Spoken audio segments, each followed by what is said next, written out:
with the Gauntlet.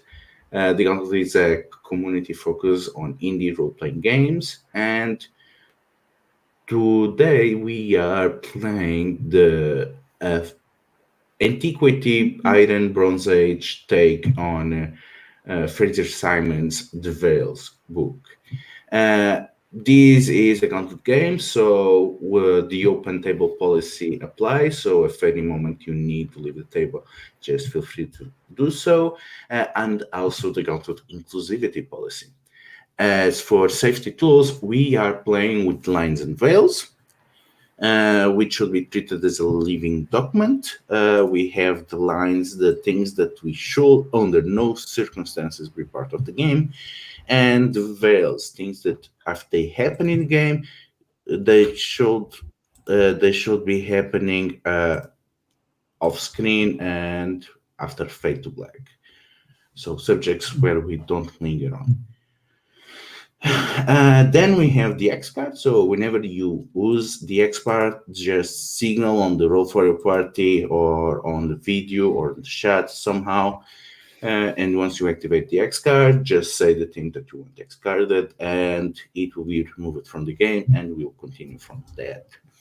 If you actually need a more curated experience, like you want to play a scene, but you know that the scene is a bit dangerous and kind of squirting around what you feel comfortable, you want to script change instead. So script change, you can slow down, speed up, fast forward some parts, remove some parts of a scene completely, or so you're gonna get this more editor board curation of a scene. So whatever tool you need to feel safe, just use the one that you are more comfortable with.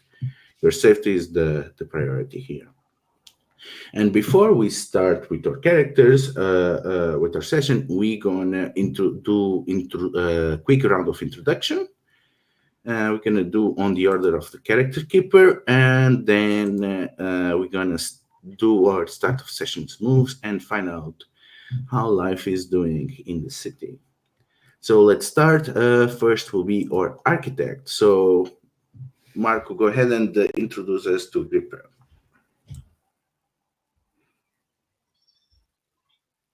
Agrippa, Gaius Agrippa, sorry, is the owner of a bathhouse which has a bar attached to it, and further, and it's part of an underground hot spring, and is also connected to the Sanctuary of Purpose. The what is that word? Onomast. Agrippa is a mage whose specialty is creating small pocket dimensions within, or rooms. Yeah, I guess a little pocket dimension within the veil that are used for making contracts between either two people in the city we live in, or between one of those individuals and some entity of this, I guess, sort of umbral realm is kind of what it makes me think of, that shadow of the real world where other planes and existences, can interact with our version of reality. So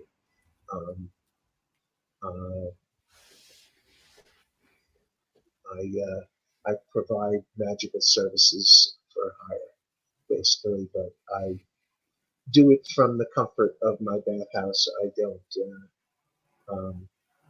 tend to go out and delve into dungeons or anything very frequently. That kind of stuff.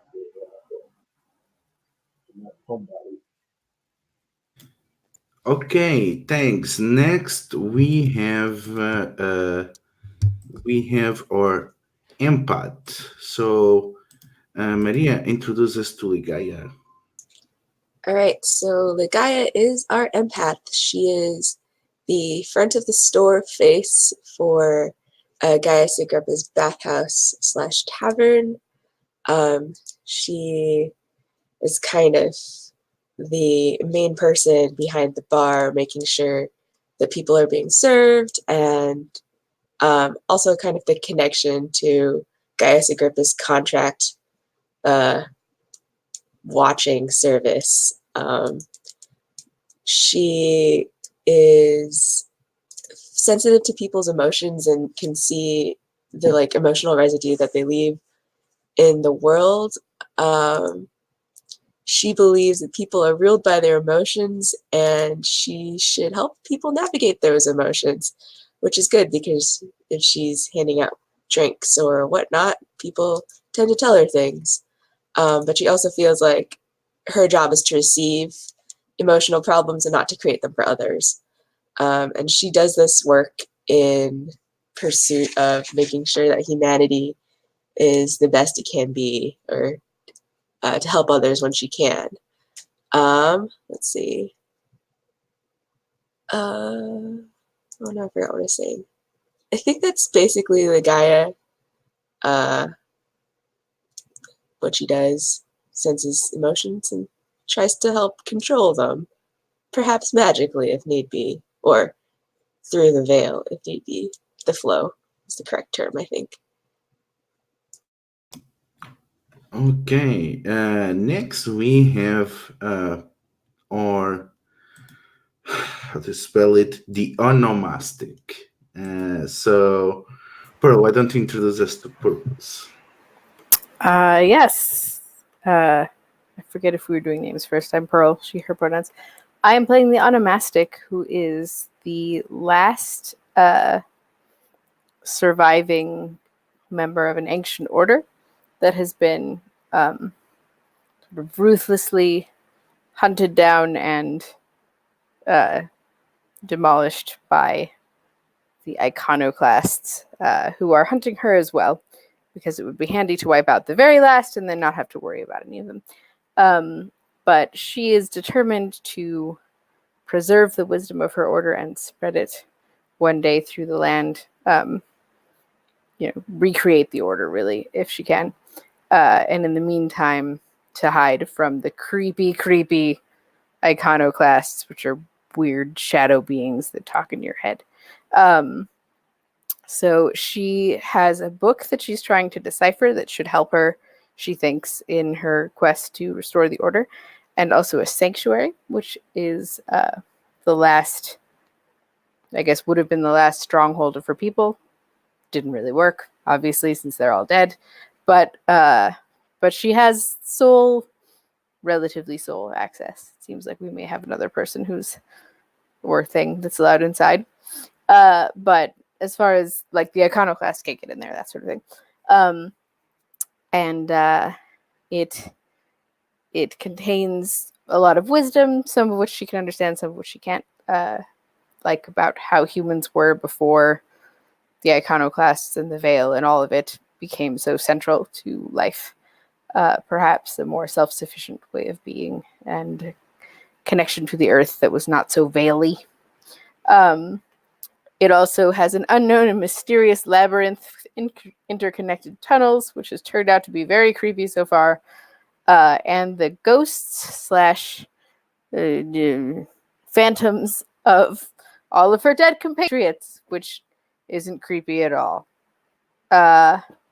So basically, she's on a quest to figure out how to save herself and the order, and doing her best. And she, one of the things that's important to her is to not be violent unless she has to use as little violence as possible, and to never take pleasure in violence. It is a last resort for the defense of innocent things and of wisdom. Okay, and now we have our most recent addition, which is quite ancient actually. So, David, why don't you introduce us to Woof?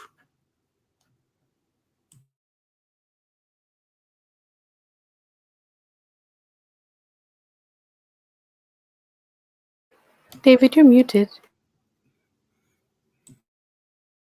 Mute. Try that again. So, hello everybody. I'm David. I go by he, him. I'm playing the apparatus.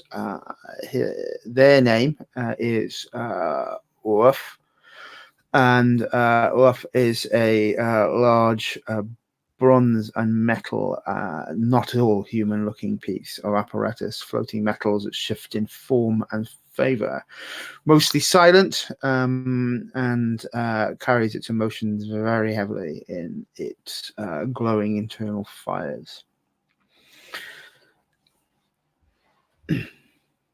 So, as we close in into the inner workings of the mind of Wolf, we see the devil intricate mechanisms that give it purpose and meaning and identity shift around. So you have a move to use, right, Wolf? So, as the apparatus, the starter of every session, I roll on the birth chart. If I score a hit, I get to answer the question. If I score a miss, Ludo gets to answer the question. Be nice to me, dice.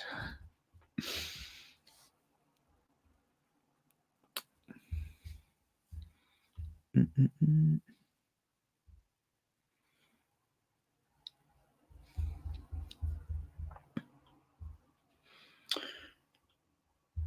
So I'm just setting up the dice roller here. And Do we have a dice roller? I'm not connected to it. I just linked it. Oh. Yeah. The one I saw earlier up, I think. Is that pretty much a cut? Yeah. So I hit a 7. So that's a hit. I get to answer one of my questions. Oh, but I pick. I thought you picked and answered. Okay. Oh, yeah. Okay. I think, yeah. So it's finding the birth move.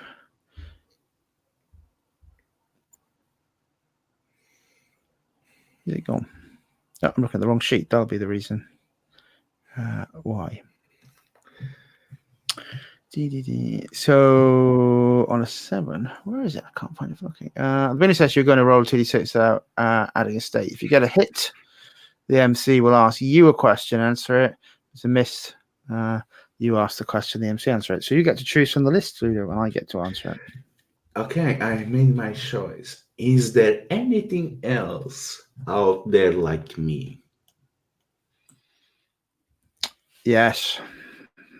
We used to be Legion, but now we are few. We were whatever was before us and more ancient than this place. We were those that protected and served.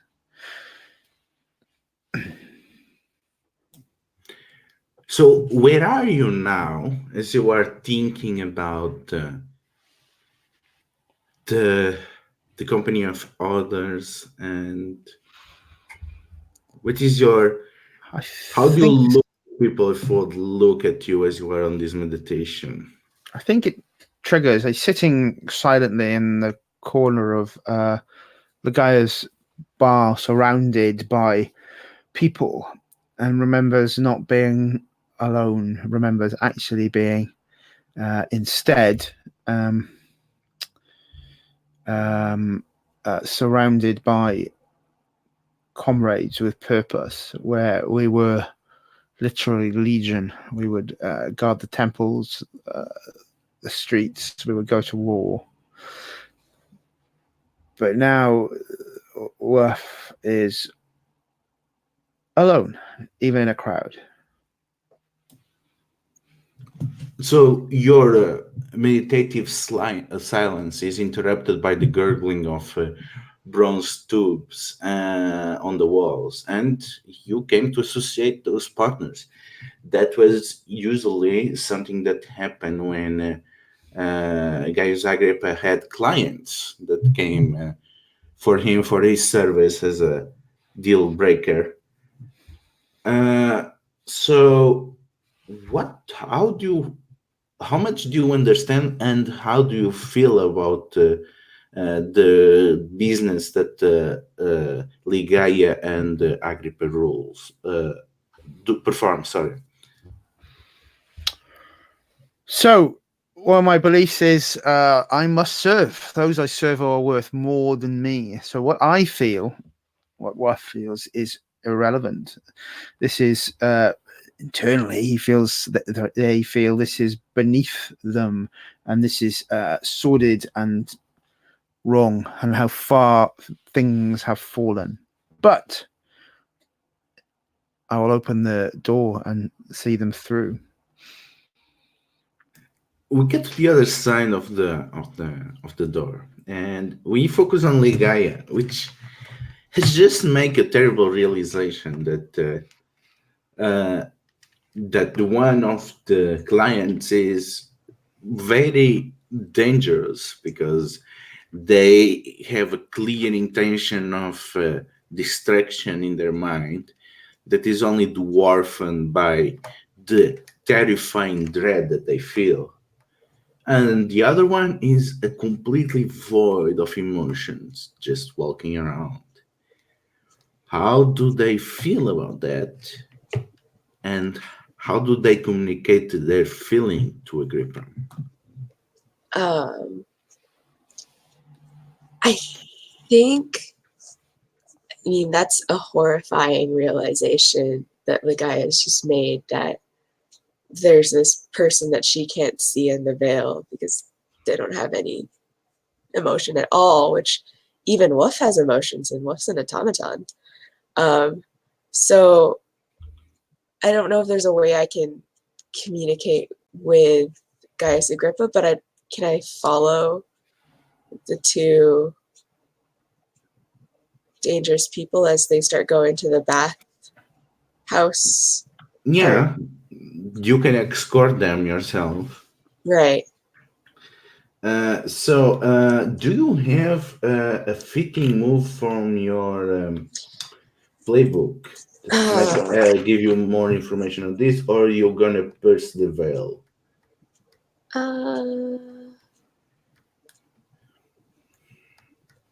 I don't Search feelings is when you read the emotional residue of an area to reconstruct past events. Would that help me?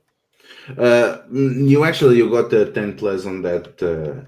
Oh, last time. Yeah, by the art frame. So yeah. I don't know if I have anything. Lift the veil. I see.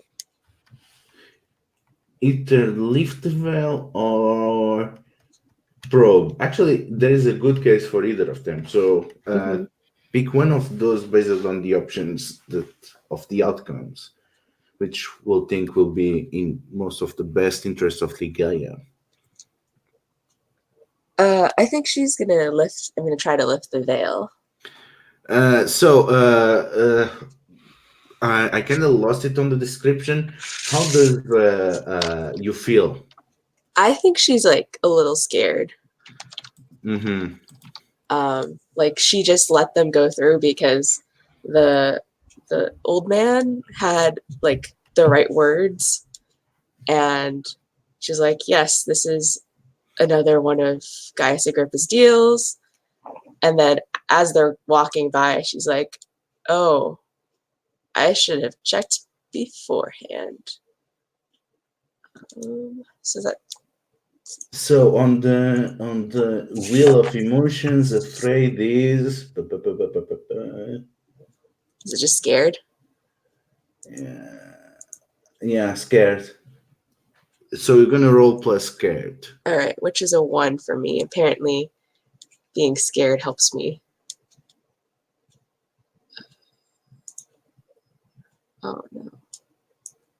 So that's an 8.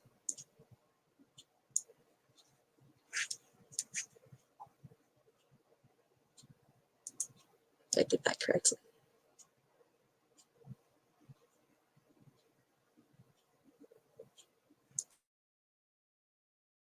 Okay, so an 8, the MC will give you an okay. So on a roll, the MC will ask you a question or two, answer them, and then I give you an impression. So you're trying to lift the veil. So you're trying to see where everything connects, and you can follow. You can sense two strands.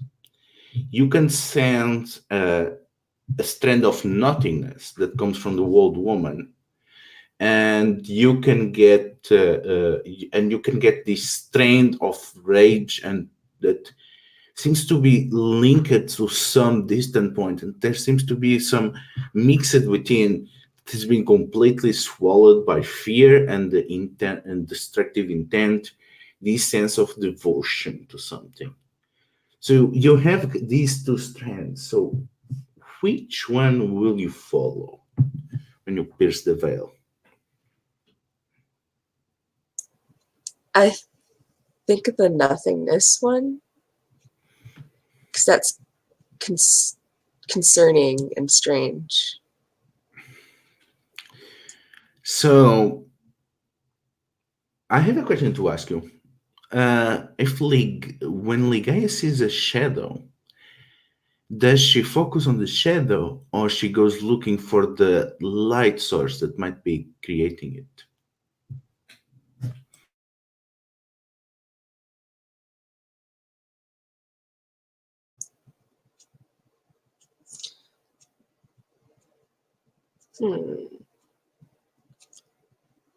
I think she looks at the shadow.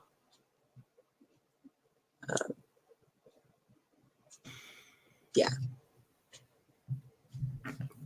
So you focus on the shadow part of the things of nothingness, and you follow it, and you get the increasingly familiar impression. You get, how to say, a sense of quiet, but not the healthy quiet of when someone deals with the problems. It's the bad quiet on the moments which you helped your companions, maybe to your regret. That's up to you how you feel about that. But when you helped them with deal with the trauma and their worst memories, and you helped them deal with that kind of calm, the artificial calm, the unhealthy calm, the calm that comes from avoiding problems, from understanding that they exist.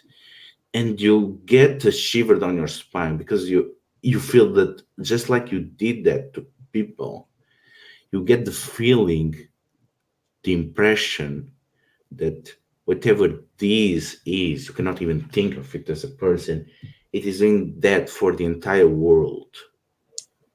That's the impression you get.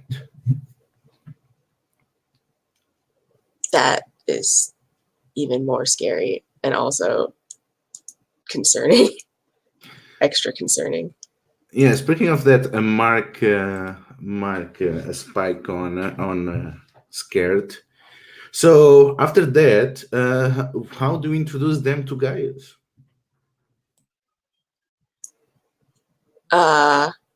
Lead them down to the bathhouse. Is Gaius in? He's watching from a room beyond the bathhouse, or I forgot how it was set up. What we had done last time was when a client had come in, they went through the ritual of getting rub downs and you know, oils and massage and what have you, and the servants are questioning them about their needs in the services provided, and I guess, quoting prices if it's simple or appropriate, and determining whether it's something that, you know, Gaius normally is willing to do, and if they seem like they can afford to order the services. But you coming down with them might indicate that this is somewhat unique, so that person would, I guess, try and get more information out of them, find out what, you know, be more cautious, because this, you know, you usually just would tell a servant to do that, or just say, oh, please down the stairs. But you showed up yourself, so this is unusual. Yeah. I mean, I think as the servants are doing their spa thing, the guy is going to try to find Gaius. Who would be And sitting in the bathhouse, probably drinking some watered down wine, sitting in the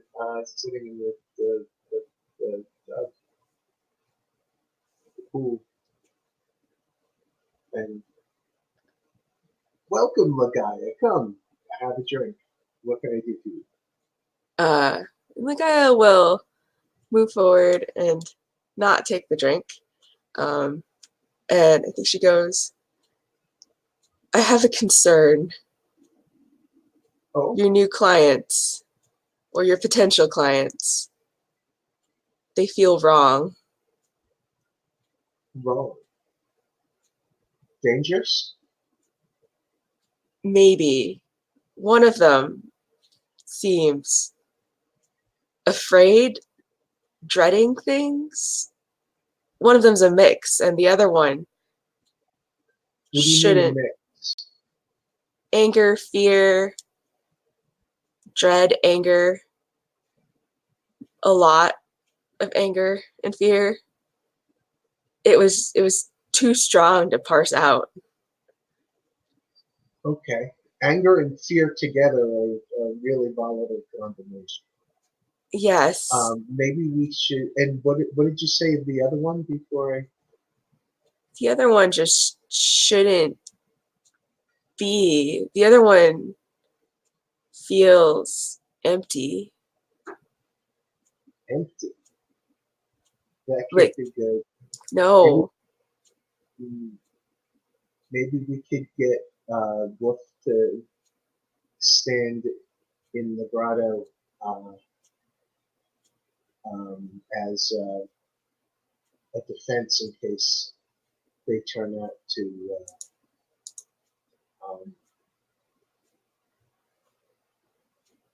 be as dangerous as you suspect.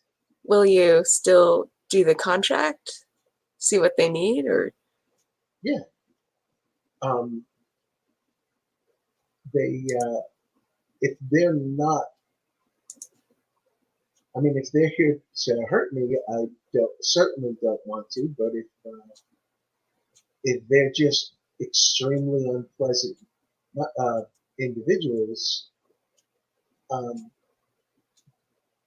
their coins still have the same amount of silver in them. And the guy just shakes her head and goes, I've never felt anything quite as horrible. And you know the people who come to our, at least who come to the bar, they're not always the most pleasant to start off with. Do you think we could safely turn them away?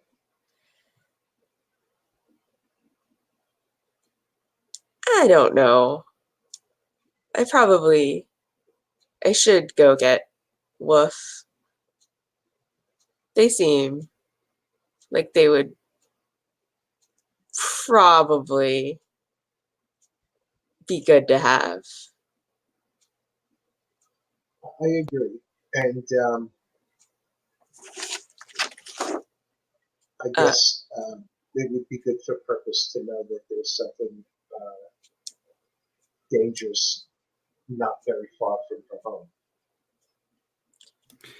So, as Gaius Agrippa prepares the pocket domain to be as a defensive fortress against these people that they suspect about, we're gonna focus exactly on Purpose. So, last time we were with Purpose, they had just left the catacombs after getting both a warning and a revelation.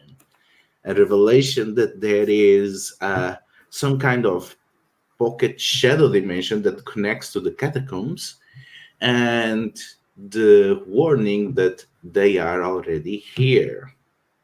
So, where does Purpose goes when even the catacombs don't feel exactly the most safe place?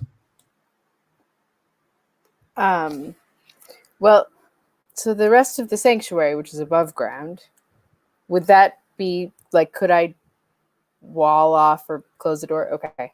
So probably I go upstairs to the rest of the sanctuary and like close the secret door to the catacombs. And then just kind of panic, I imagine, since I didn't think anything could hurt me in the catacombs. I felt they were part of my sanctuary. So that is my thought, is that I would go upstairs. So we had, right, the ghost was like, they're here, and then the wall was all crazy. Am I remembering correctly? Basically, the ghost gave you that warning, and the wall. You notice that it's the similar to the experiments that you had on Shadow, namely with the things that Agrippa creates. So you know that it's you actually, that's a problem. That's the scary part. You don't know. You don't know if that is a part of the catacombs that you cannot reach, if there is an intrusion, or if that happened because of the emotions of the people around the catacombs, and it's applying pressure on the sanctuary, so it's threat. You don't really know enough.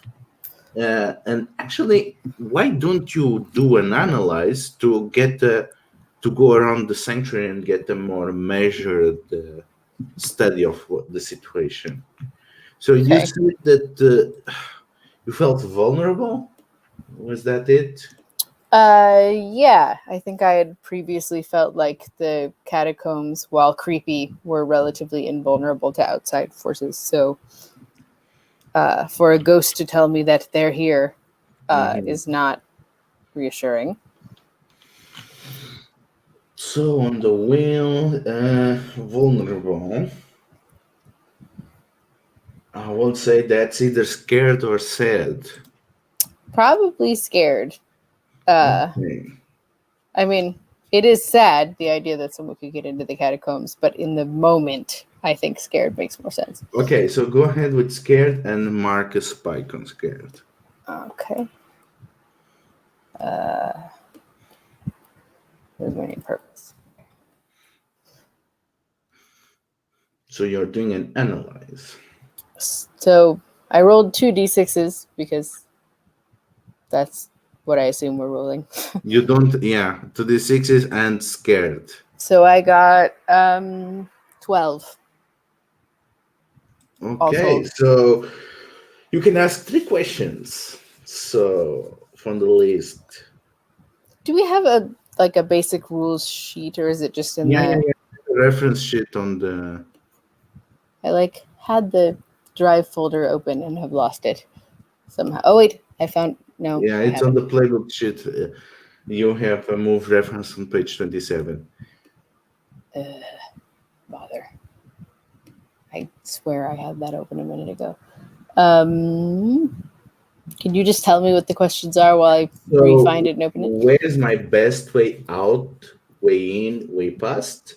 How Okay. is X vulnerable to me? Which enemy is the biggest threat? what, if anything, appears out of place? What's my enemy's true position?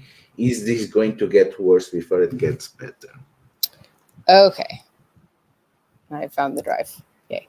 So some of those don't seem to really apply, unless I'm interpreting wrong. We can always nudge them a bit to apply more to the fiction. That might be a good idea in this particular case. And you said they're on page 20 something, 27. So I think, like, instead of which of the threats is the most, like, there only seems to be one threat that I can tell. Is that right? Depends on the answers, but yes. Okay.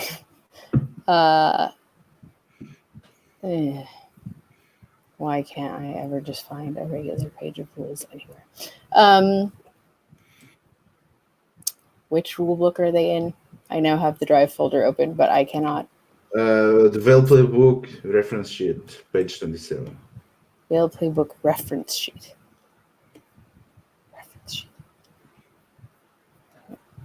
Okay, I'm just going to try to remember what you said because I cannot seem to find that page. I copy-pasted it even if it messed up the formatting.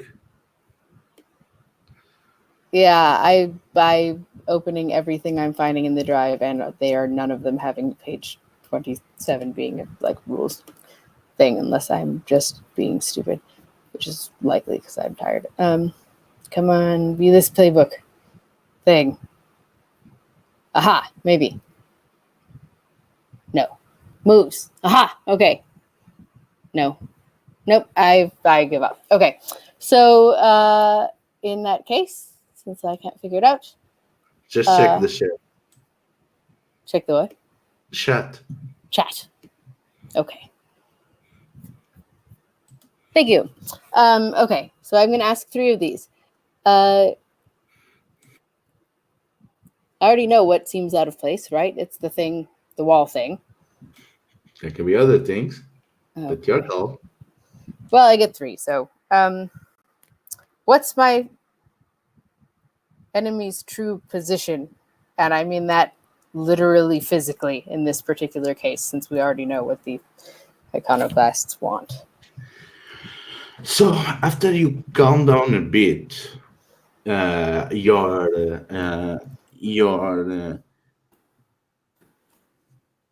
response instincts lead you to momentarily calm down. So you realize, okay, the sanctuary itself seems to be safe. So my enemy is not here. And then you start to go through the sanctuary stuff, and you get the feeling that, yes, there's something wrong on the city. And you get a very clear perception that it's all this as a single origin. And as you go through the tome, you manage to get a feeling of that, and it seems that there is a slight disturbance on the veil on the quarter where Gaius Agrippa's bathhouse is. So you get the feeling that your real enemy is quite close to your friends, and they are probably unaware. Close to my friends, like Woof and Ligaya, or my friends, the ghosts, or no, them, because you still feel the presence is on the neighborhood where their bathhouse is. Okay. How was I feeling it through the wall then of my underground sanctuary? That is not what you felt. What you felt was the shadow dimension, the warning from the ghost them being here, your enemy. It arrived in the city. Okay, so it was a more general here than not like directly in my presence. Well, that ghost is getting a scolding because It made me very nervous. Okay. I already know this is going to get worse before it gets better, so I'm not even going to ask. How is the thing, the iconoclasts and or veil thing, vulnerable to me? Oh, you know for a fact that they are not supposed to be on the city. And you know that they usually work through proxies. And you get the idea that if you sever the ties to the proxies that anchor them to the city, they will be forced to retreat. And because you got an early warning, you know that they are probably on the process of creating more permanent anchors. So if you can manage to destroy those anchors, both in the veil and reality, you will be able to expel them from the city. So double anchors, one in reality and one in the veil for each. Yeah, but clearly they have already an anchor, because Yes, otherwise they'll since not they're be here. here. So at least one exists. So if you Okay. damage that anchor, but they will probably, their first priority will be to create more anchors so that you cannot get rid of them. And you cannot let that happen. Okay. I was thinking I didn't really access the veil, given that I'll have to find someone else to do that, presumably. And I get one more question. Okay. You said something else could be out of place in addition to whatever else is going on? Maybe. Depends if you ask it. Yeah, but if I ask it and it's a nothing, it's a throwaway question, you mean old That is never GM. a throwaway That's not question. fair. I You should see know that David it's laughing because PDTA. he also does this to me when he's a GM sometimes, although he's slightly nicer. All right, fine. I'm going to say, if we can adjust this for the fiction, as mentioned, rather than what's my best way out, way in, / way past, what's my best way forward in terms of taking on this threat, since I know the way out of my own sanctuary and into it, as it were. Well, your best way forward will probably go to someone that is experienced in tracking things and investigating things and looking through secrets, because considering all you know about the iconoclasts, you know that they leave a trail, a quite obvious trail. So if you should get someone that is even more sensitive to these matters to you, that is used to tracking people. They will probably get faster to the iconoclast than you could on your own. Okay. Well, if it's an emotional thing, that would be the Gaia, right? But if it's someone who's just good at uncovering secrets, that would be Gaius, I assume. Were you not quite sure which you were referring to in terms of being able to track people? So I'm just going to head towards them, right? Because they're together? Yeah. So I'm going to head to the bathhouse bar. Yeah. So how do you move through the city incognito? I wear very bland clothing with a hood, usually. But not like a creepy hood, just like or even like a headscarf. It's something that kind of like overshadows my face a bit, and I'm short and rather adept at just like weaving through crowds since I've been doing it my whole life. And I think that's basically, I don't think I have like a secret special way other than lots and lots of practice. Oh, I have +1 forward on these? That's exciting. Okay. So, why don't you tell me who keeps an eye on the entrance to the sanctuary when you are away? I don't think anybody does. So nobody does. You have not able to get anyone to do that. I wouldn't trust anybody to do it, other than perhaps Wolf.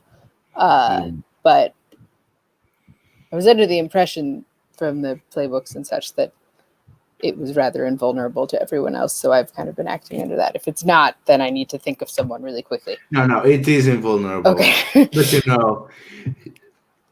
you know the human instinct to reach out, especially if you are, have so few ties to the. But yeah, I don't trust people enough, and I also don't want to get anybody killed. So yeah, that's a good call. So you make your way to the. Actually, I'm curious. Ligaya and Gaius, how does the building look from the outside?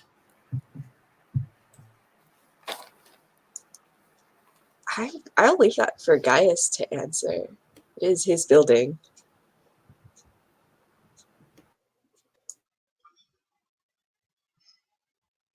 See, I'm thinking the part that I actually the bathhouse area is underground, and I also I don't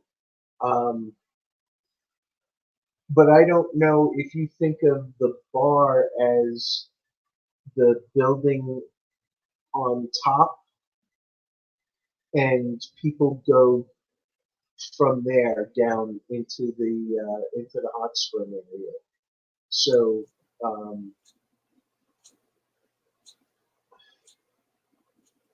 I what think is so. I don't know. I'm not sure what a tavern looks like in a fancy Bronze Age setting, but the upper part, I think, is probably your area to describe because it's where your character Right. spends her day.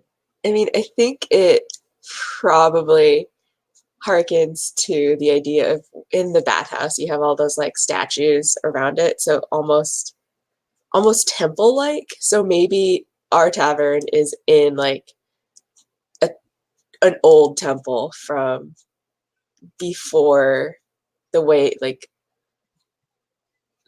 before now, the past. That's what it's called. So I think maybe this is even like an old disused temple from purposes order, that I'm not good at architecture or architectural history because all I can think of is like Grecian columns, but maybe not the correct culture. But just sort of like it looks more temple-like than bar-like.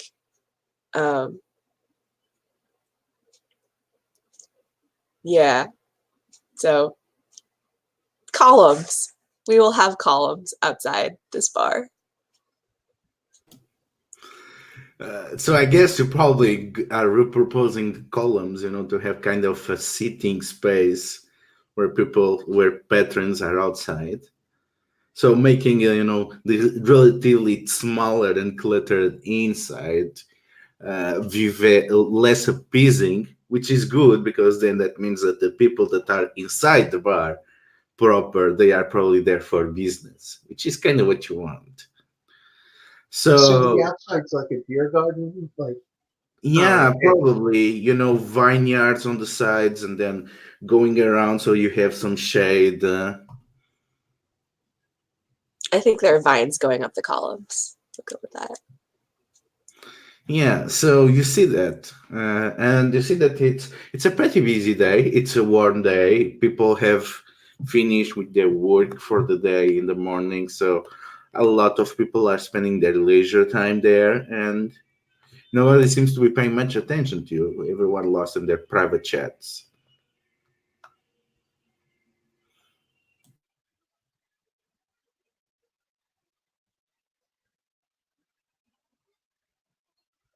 so.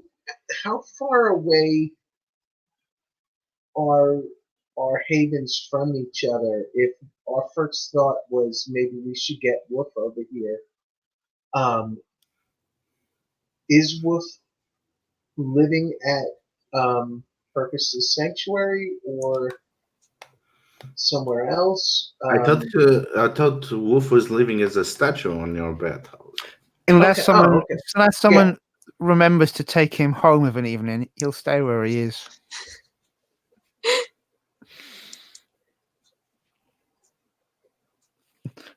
There have been probably times you've come back to the bar and there've been coats and caps put on top of him because, you know, what else would you do? And it's the one statue that doesn't look like a god, so people don't want to, throw a cloak over Bacchus's head or something, like in bad luck.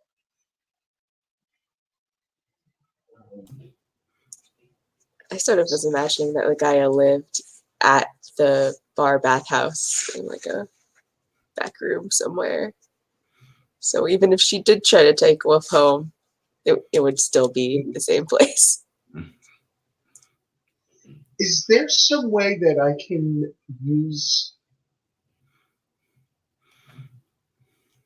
my magic to investigate these individuals who Lagaya have warned me about, who are planning on making some kind of business arrangement with me or trying to hurt me? Yes, that is. Do you have a particular moving question that you think applies, or you can use when to use the basic ones? I don't know where to find the basic moves this week. I lost track of where I had that last week. And I tried to Google it, and I didn't find it that way either. Took me a minute too. It's in the playbooks thing in the drive folder. The playbooks? Yeah.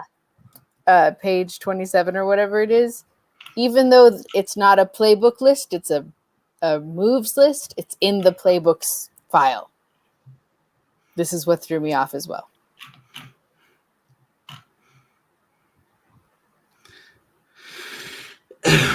So let's see which moves you picked. What are your moves? Well, 27 had a bunch of Geary questions. Oh, moves. Honor, bound, the art of pursuit. It's all honor bound moves on page 27. Is it? Unless I don't know what I'm doing wrong. Oh, well, here's a thing on the side. Okay, I found moves. It speaks, merge, no dice, ping, make it so.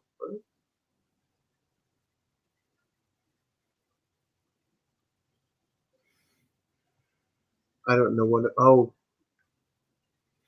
those are each individual class has its own moves, but I'm not finding basic moves. Okay, so I went through your playbook, and you don't have anything that might fit that. So you are trying to get a feeling, like analyze or something like that, where I'm or read a person. I but think from you're a doing magical probe. perspective. Yeah, you're doing a probe, and basically, let's say you are on the active process. You have gathered Wolf, and you have gathered Ligaya, and you are taking them to your pocket reality. Okay. So as you are on the process of constructing your reality, you draw into the power of subconscious. So as you're doing that, you also trying to pick up from the background subconscious, and you are trying to learn more from those people. So how do you feel as you are creating new reality?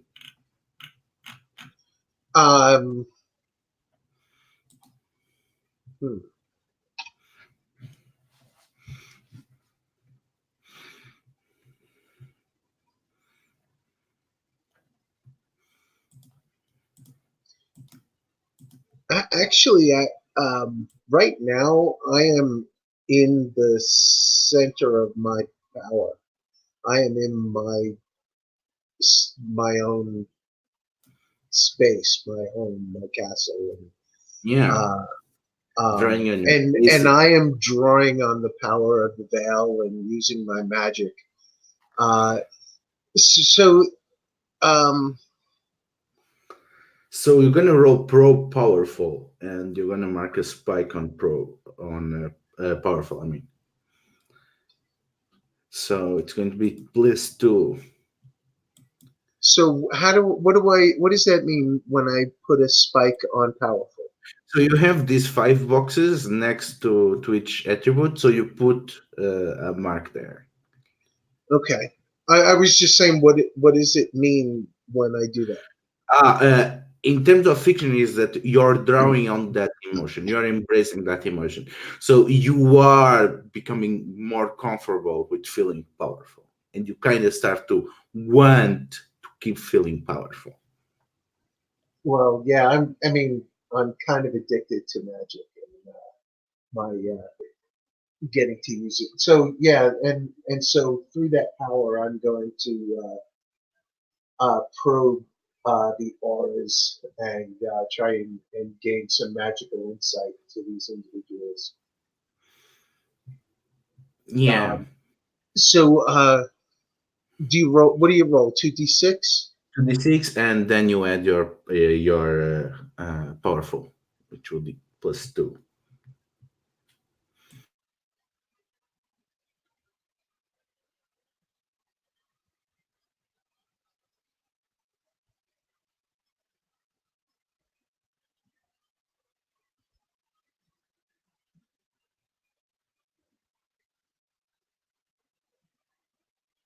So 7 is a middling hit. S- 7, yeah, you get to ask one question. Okay, and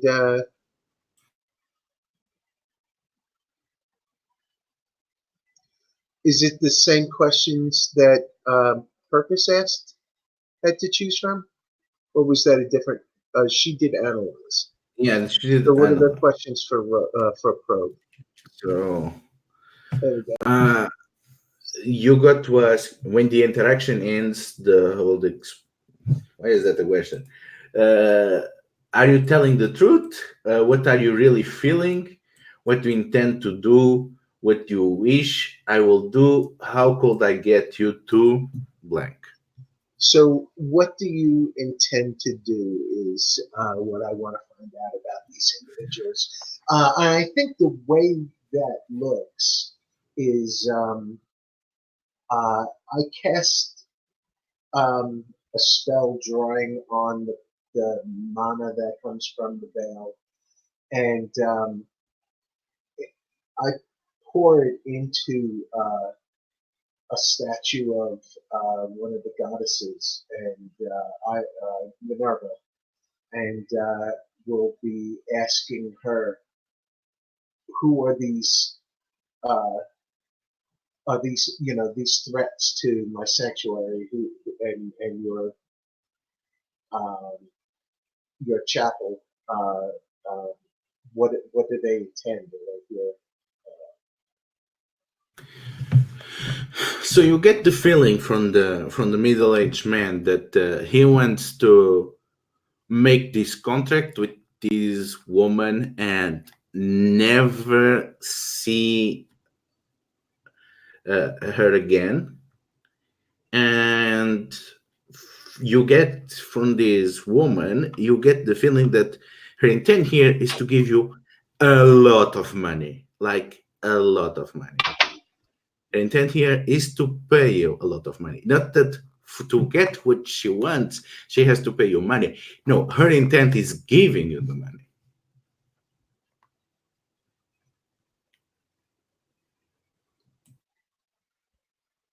people don't. She doesn't feel altruistic. No, no, no. This is purposeful. Like the action that she wants, that she got something from, is giving you the money.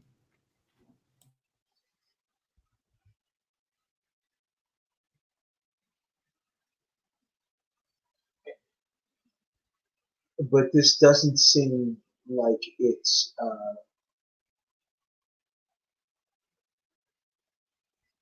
It feels like there's strings attached to that, and that This is not normal. This is clearly not normal. this is not normal. So now I'm nervous as well. Okay. So how about we take 10 minutes break, then we build the new reality that Agrippa assembled, and we deal with this. Okay, see you in 10.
So we see things from Wolf perspective, and you see Gaia, and Gaia use Agrippa coming back to you with two people alongside them just to get you to be muscle or, well, steal for this another of these milling contract transactions.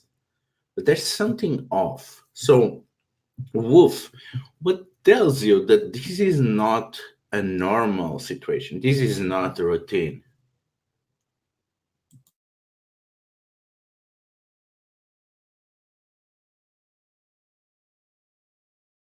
I think you're muted.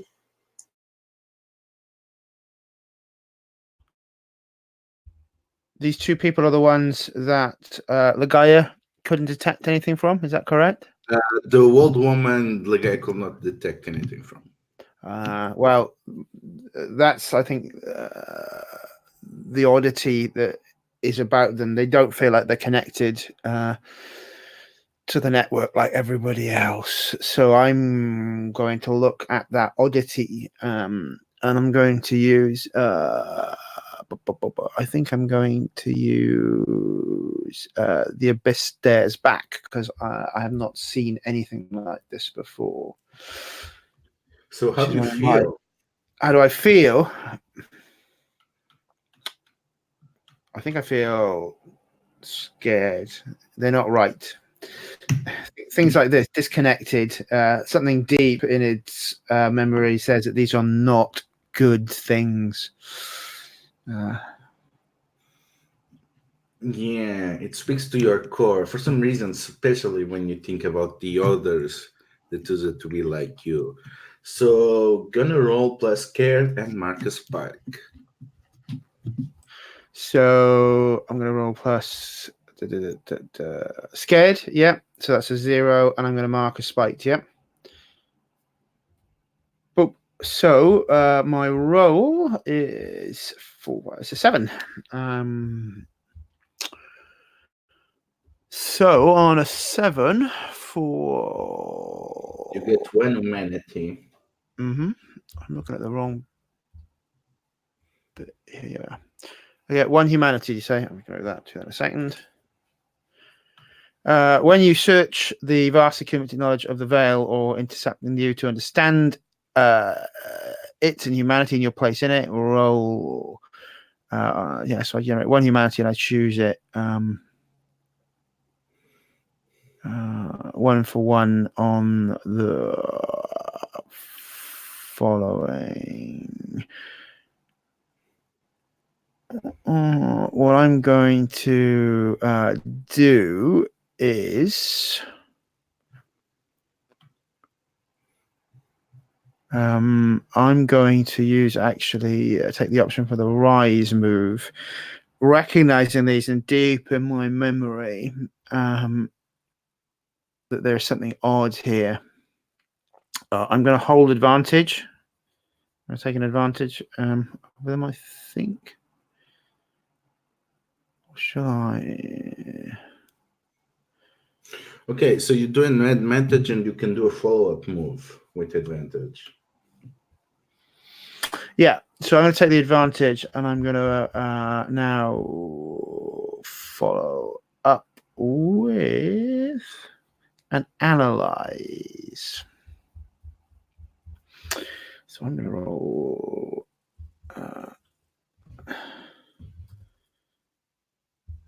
3d6. Whoops. Dice are in a weird position. Let's get moving around. I'll take my top 2 and discard my lowest. My top 2 is a 5 and a 4, which is a 9 for the analyze. Did I need to choose an emotional label to attach to this, or just am I making a flat move? Sorry. Yeah, but you still only have set unlocked, right? Say that again. Sorry, Ludo. You start only with 1 unlocked, I think. Oh, right. Yes. The... Yeah. So, that's a 9 then. Okay. We'll analyze. So you asked 2 on a 9. So what I'm going to ask is what is my as in these folks? Actually, I'm going to ask how are they? Is the emotionally disconnected one vulnerable to me? Oh. You get the feeling that you were made to fight things like her. That's the dimension that you get. You get the feeling that nothing they can pull out works. So you can just, if you just get the opportunity to trash them, you are pretty sure you will win. There are no tricks that it can pull that will work on you. You are confident that you could easily take them out.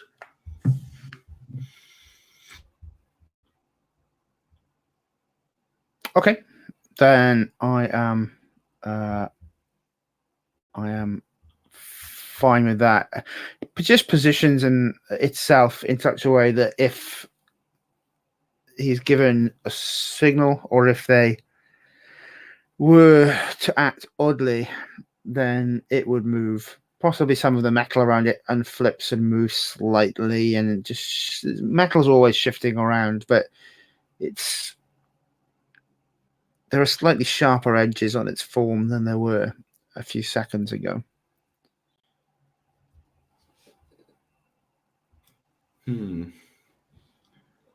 So Azuf seems to be reacting to this, and Gaius Agrippa is focusing on his magics. Like you feel on the veil the flow of emotions, and you feel someone familiar on the flow. How do you know that purpose is in the building, and how does she looks to you in the flow?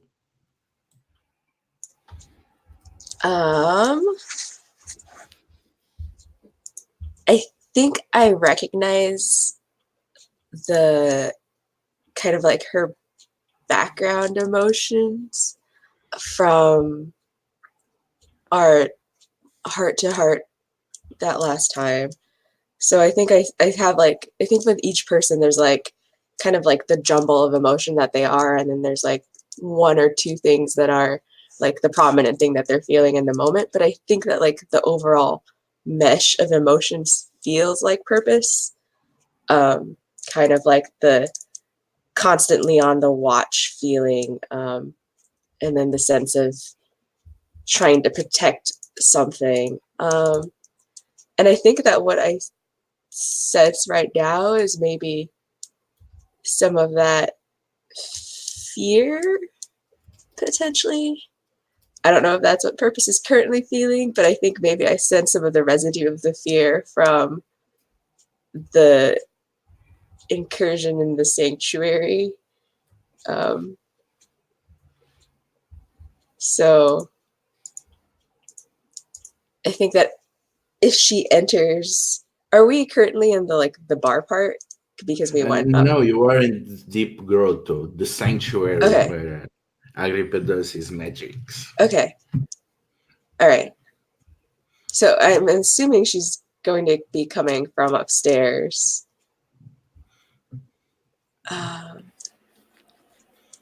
My actual plan, if possible, was to use one of my onomastic moves, which is, after all of that, I finally got the printer working.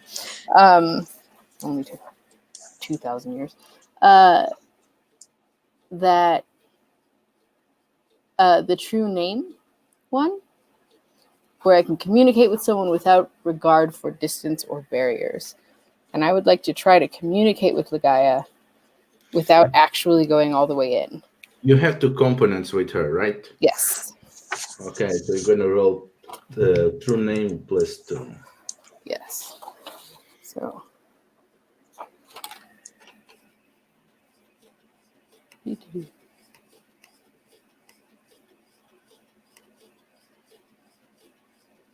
That's only a 7, unfortunately. So if you are willing, Gaia, I can spend my hold 1 for 1 without issue. I'm only trying to do one thing, and that's communicate with you. So if you are willing, I'm going to communicate with you. I think that since like Ligaya has sensed Pearl, her thoughts are already in that direction. So yeah. Okay. So I am going to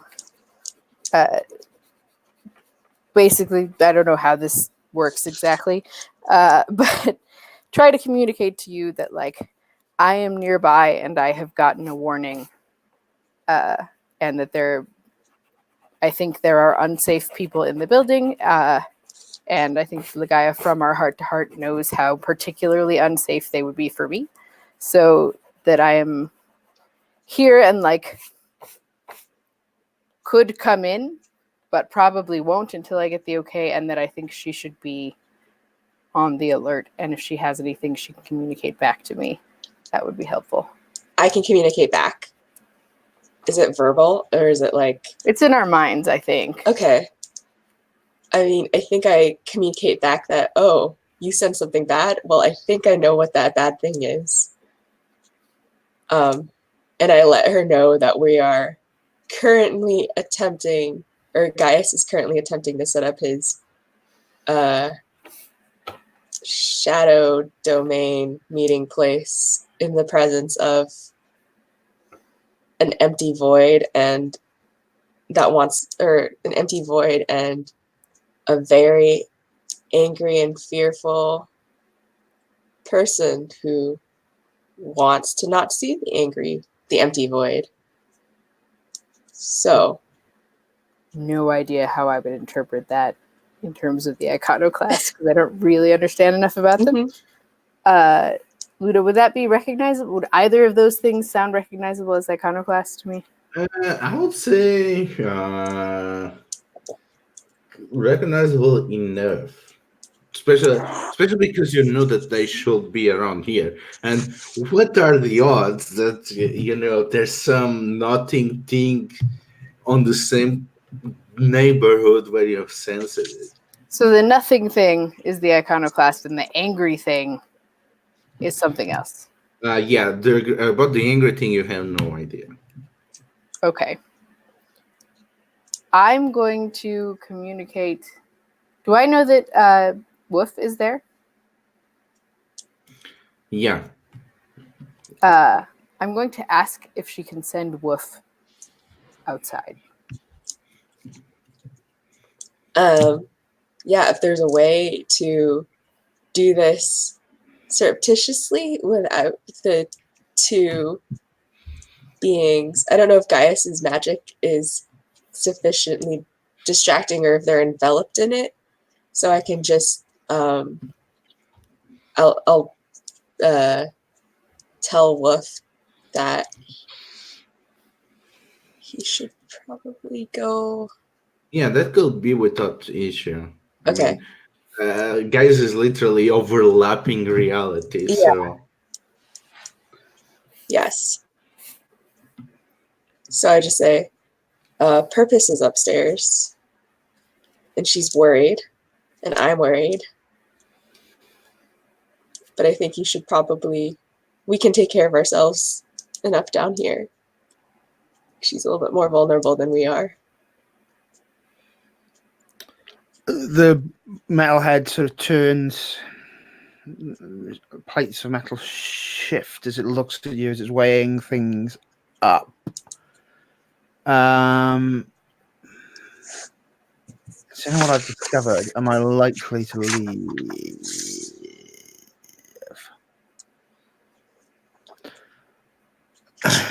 I know what I'm going to do. As you say that, figuring out how it's going to be in two places at one time, I'm going to use a piece of my cybernetics. Woof's left arm detaches and crawls on fingertips out of the room upstairs. Oh, well. Cool. Do we have a sense of Wolf's reaction to the two beings? Like, can we tell that you are? That piece of deep emotion, I think, Mhm. almost undoubtedly, Ligaya can find it. A peep of deep emotion that sits inside Wolf when he is about to do violence is just below the surface. Okay. He is concerned and primed to do monstrous, violent things.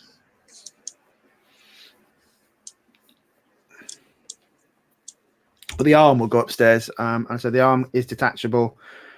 And my interface is I have remote, so I will be able to hear whilst not in the room and in the room. Okay, so if I talk to the arm, I'm Yeah, okay. yeah. I need to know how that looks from the point of view of purpose. Well, I'm assuming it's sort of like Thing from the Addams Family. It just kind of wanders up. And probably I recognize it.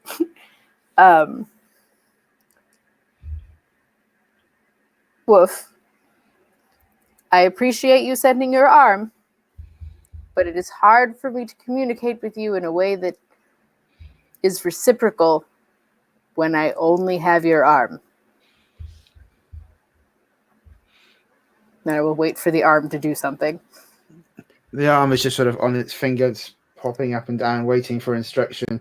It sort of, if a hand could shrug, it shrugs. It's like, all right, Wolf, listen carefully, if you can. Trying to think. Just in the chat, well, I'm trying to be very serious here. Wolf doesn't speak common tongue, but can I communicate with him? And if it's he just doesn't. It doesn't speak, but it can be spoken to. Okay. That's not a so. Wolf, our greatest enemies are here. I was told by a ghost in the sanctuary where I found you that our enemies are here, and one of them appears to be in the bar. I don't think I can go inside safely. But be on guard. We need to ultimately get rid of them, and that's going to involve finding pillars and all sorts of things. But in the moment, we need to make sure that they don't find me, and if we can incapacitate them in the short term until we figure out how to get rid of them, that's what we need to do. Meanwhile, if you could leave your arm with me for safety purposes, I would appreciate it. I will do as us, and I will incapacitate them. Make sure you know which one it is. The shadowy one. It'll be disguised, but underneath it's shadowy. Well, I've got a question held from Probe. So I'm going to ask, how can I get the shadowy one to reveal themselves? Oh, And I have sensory eyes as well, so maybe I'm equipped for this. so you know that it only looks human. And you know that just it's in many ways it's very similar to you. Because it also cannot communicate except through emotions and the minds of mortals. So you put yourself thinking, well, how would I, if I was hiding behind Gaia's illusions, how would I uncover myself? And you get the feeling that all you need to do is to put them in a situation where something would happen to a human being, and when it clearly is not happening to their material disguise, they are revealed as the fakes that they are, as the shadows that they weave.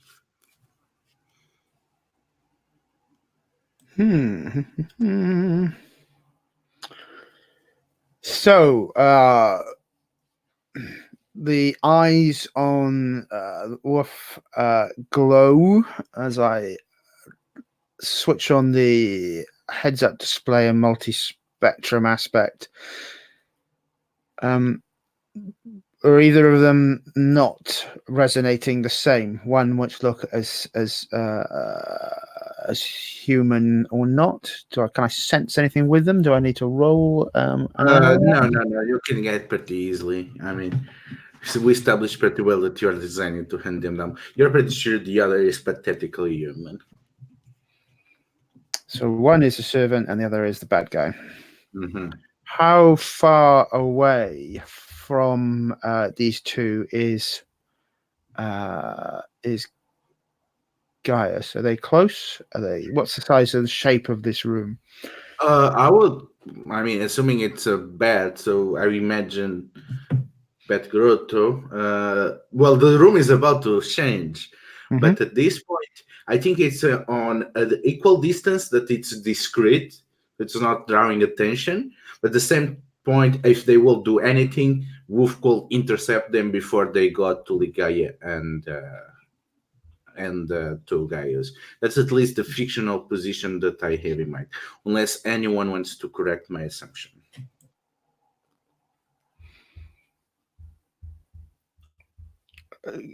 Wolf is then discreetly you can see pieces of metal shifting again and the internal weapon systems coming online, ready to go.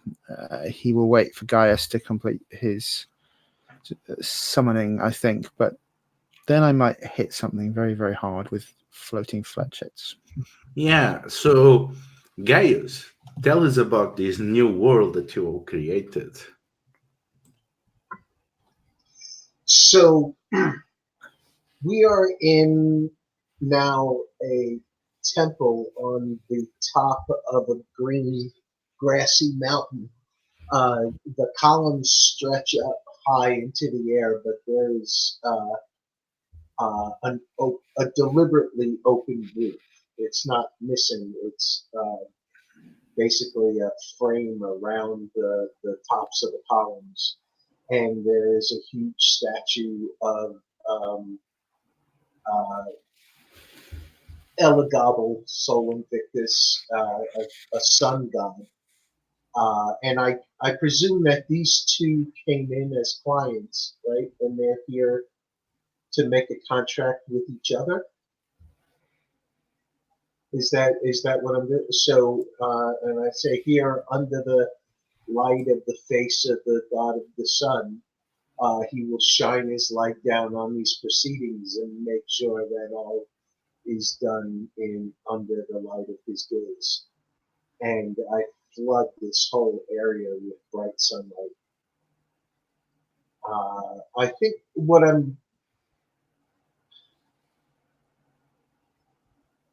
I don't know if that can be manipulated somehow as Wolf's ability to, or his knowledge about putting them in a situation that a normal human wouldn't react to, but a being of shadow suddenly flooded in light, and though it's not a violent action, it can provoke a violent or unusual behavior. Oh yes, unfortunately, if the question that I asked Ligaya, the unusual behavior might not be what you were expected. So first of all, let's roll construct. So you are still feeling powerful, right? Yeah, I think so. Okay, so mark spike on powerful and roll construct with powerful then. So how do you add additional spikes? Should I be putting a number next to in that box instead of Yeah. Spiked is when you get the 5. So basically you have 2 spikes there. Okay. Yeah, I had put an X. I didn't know it was like a numbers. Sorry. So do I roll creating the thing with the construct when you host the digital lobby? Roll plus cyber brain. I don't know what. Oh, it's cyber not powerful. It's Cyberbrain. What is your Cyberbrain stats? I don't know what. I didn't know I had. My only stats are mad, sad, scared, peaceful, joyful. It starts at +1. It says here, it starts at +1, and then you can improve your Cyberbrain. So you roll +1. So you don't mark powerful then. Okay. So okay, so you roll +1.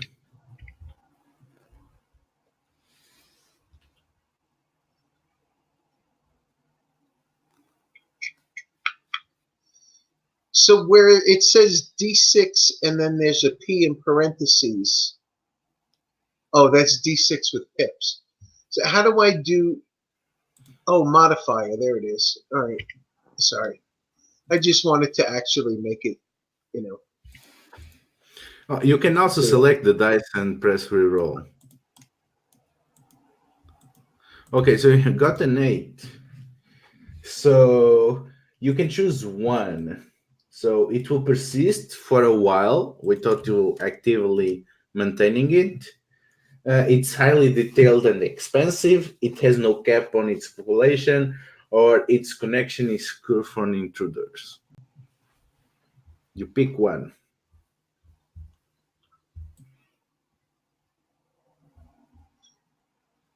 Well, actually, I picked 2 because I have a thing on my sheet that says I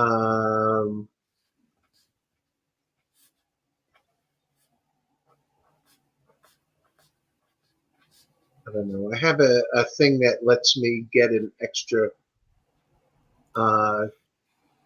choice whenever I use that power. Okay, so you get 2 instead then. Yeah. So I'm going to make it have no limit on the number of people, so that way we can have the whole party here. And I want it, highly detailed and expansive, so that it's this super impressive castle. I mean, temple of the sun god and the bright sunlight and.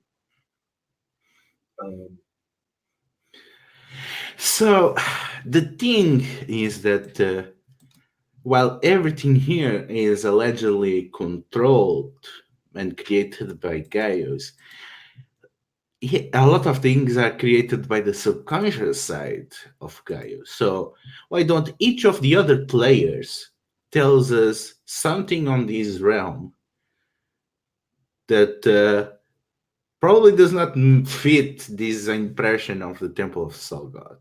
And we're going to start with Ligaya. What do you see of the subconscious of Gaius leaking into the temple?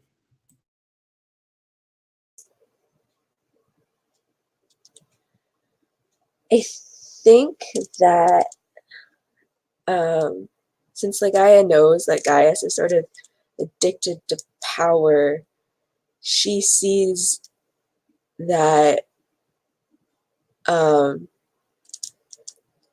it's very ostentatious in a way where it's more form over function, where like the columns are extremely impressive, but they also look sort of fragile,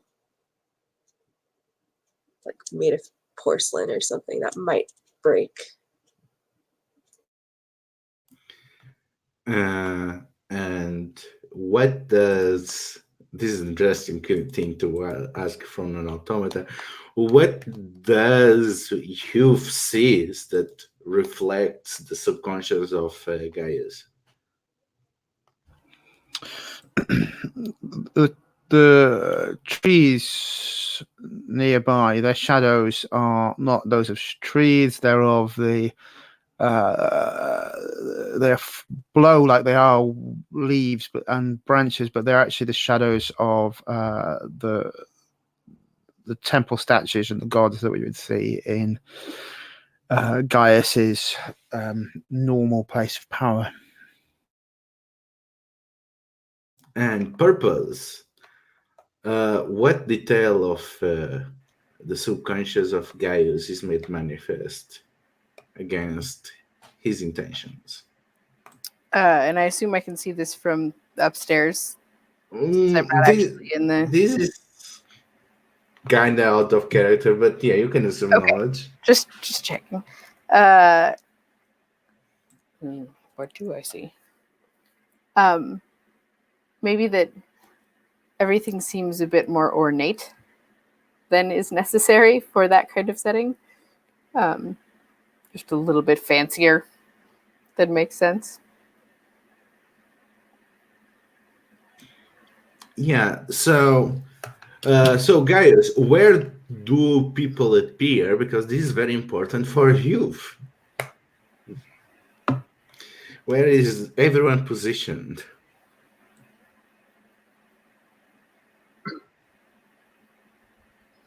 I think there's a raised dais, almost like a table, in the center of the room, and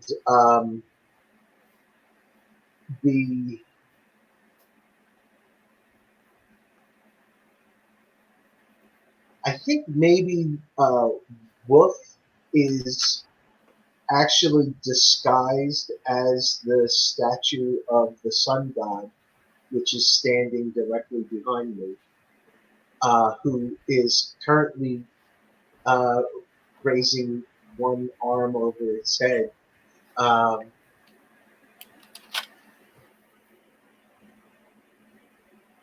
The two people who are here to sign contracts are on opposite ends of the table.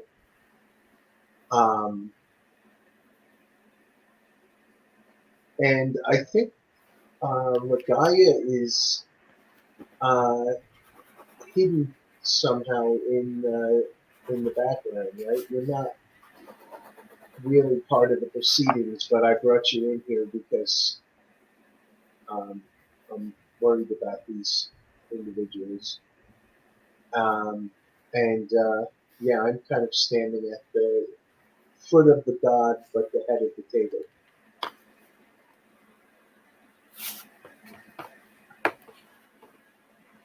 So the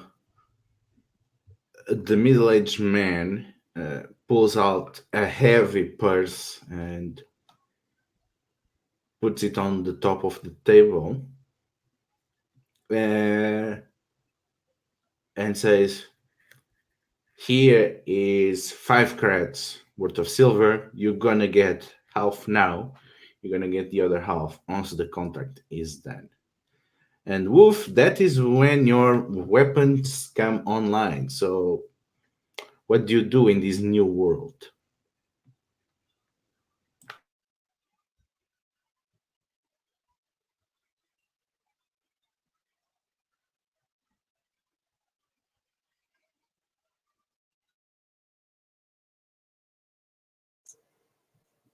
Oh, you're muted. It is. Yeah, sorry. The person who's just pulled the purse, that's not the shadow, right? That's the person trying to make the contract. Yeah. Cool. Okay. So with the reflected the shadow creature is at the other end of the table. I am going to attempt to neutralize them. Effectively, at that present moment in time, the metal that sort of always is around starts disconnecting and flying around as a field of sharp fletchets, which and this sort of storm of living metal is the attempts to unleash on the shadow. Okay, so roll. Don't forget to get +1. +1 on them. Connecting So it. I'm rolling +1, and that will determine how much hold I take forward, right? You said, right? Yeah. May I ask a question? Sure. What was it that they did that set Woof off? Or like what? I saw them put money on the table, and then hell broke loose, and I'm not sure what I missed. From a fictional point of view, it is maybe the case that Gaius doesn't know what the hell has just kicked off from making sure you're up to speed with what the guy told it, what Purpose told it, and what it found with those senses. It's recognized this as an ancient enemy, so it is not going to let a contract be formed and is attacking it. Okay, so So Gaius is completely stunned, like you said. I didn't know this was going to happen, and this is awesome. Yeah. So I'm going to generate. Well, we can still interfere, but that's another thing. But let's first see the roll. I rolled a 6 plus the 2 takes me to an 8, which means I'm generating 2 hold. I'm going to take harm for doing. Unless anyone helps or interfere. So.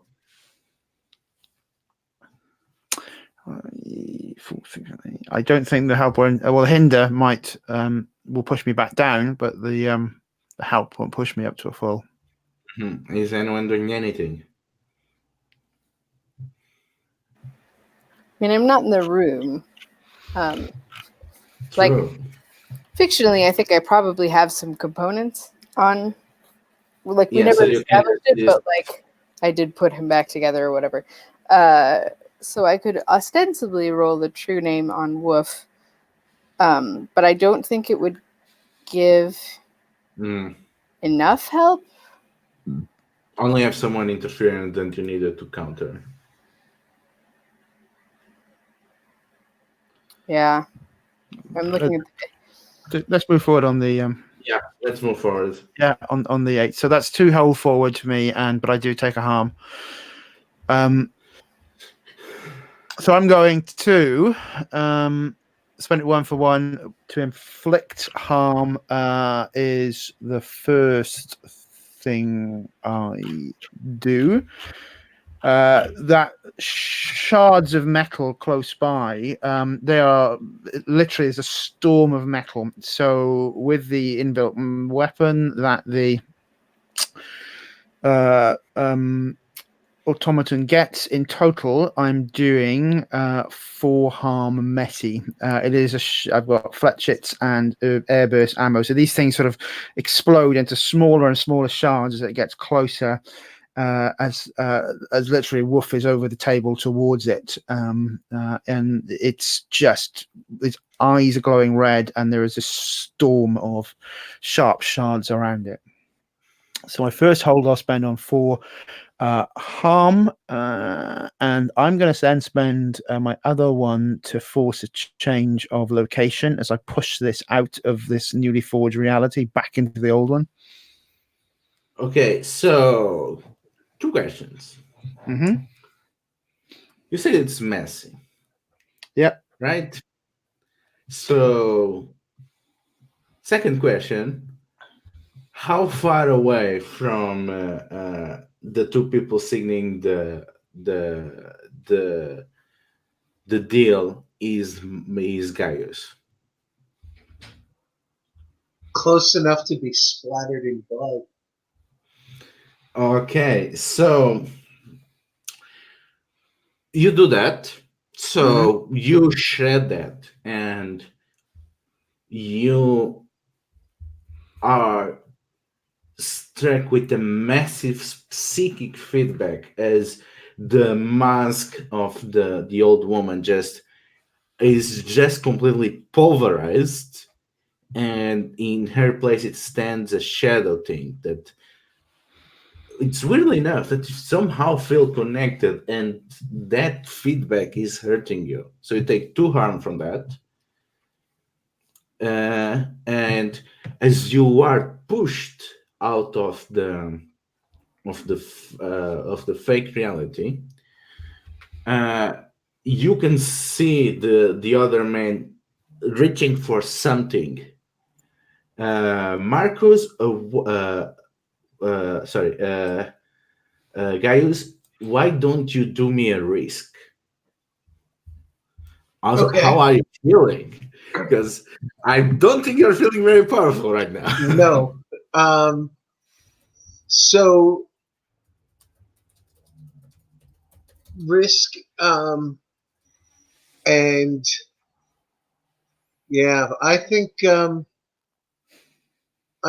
pretty shaken, so I'm scared. And that's at a -1. But I'll mark a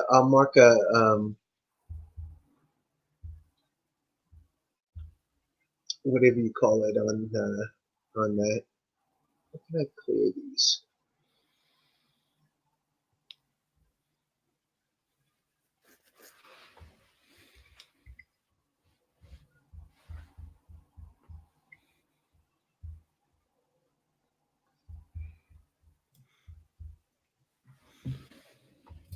So what are you rolling? I guess I'm rolling 2D -1, right? Yeah. And that's what, for me to avoid suffering consequences of this, whatever the person is doing to Yes, in exactly. response. It's for you to react to that.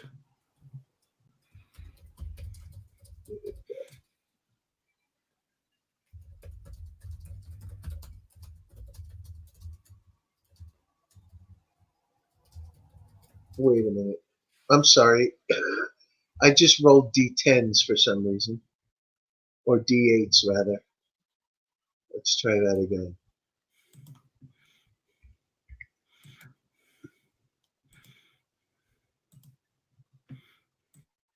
Oh, nice. So that's a miss. Yeah, that's a miss. So too bad you don't get XP for misses, I think, on this one. Are you sure? I'm not sure. You can double check on me on that, please. So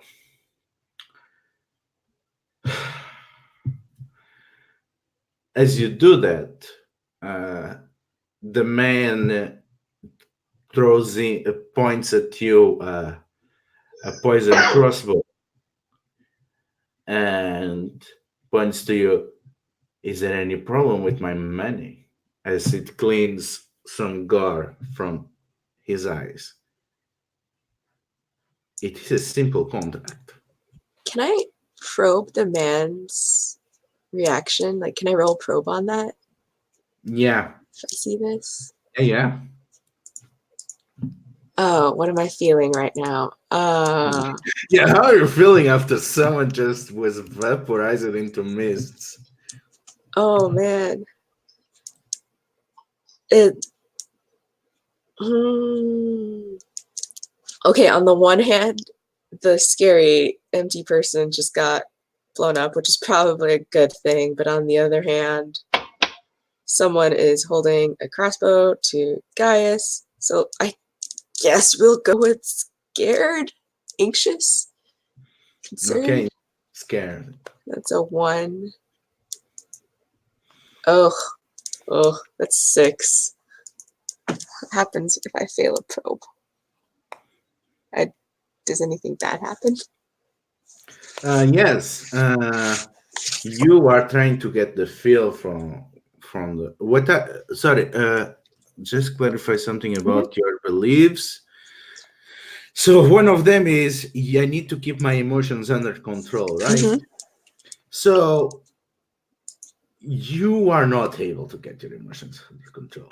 Right. And then you are getting pushed Extreme. from the shadow across the veil and back into reality. How do you unleash your emotions under the world? I think I'm shaken by the suddenness of like being pushed out of Gaius's world, and also just the like massive amount of messy metal damage that happened.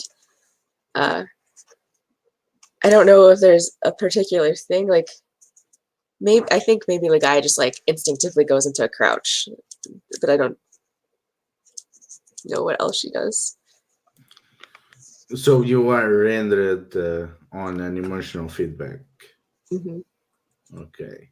So you remove yourself from the scene. Is that it? I In practical terms. think so. Okay. Hoof, you have these shadowing things where it stood the old woman, and you have your hot metal arm, and you see someone pointing a crossbow at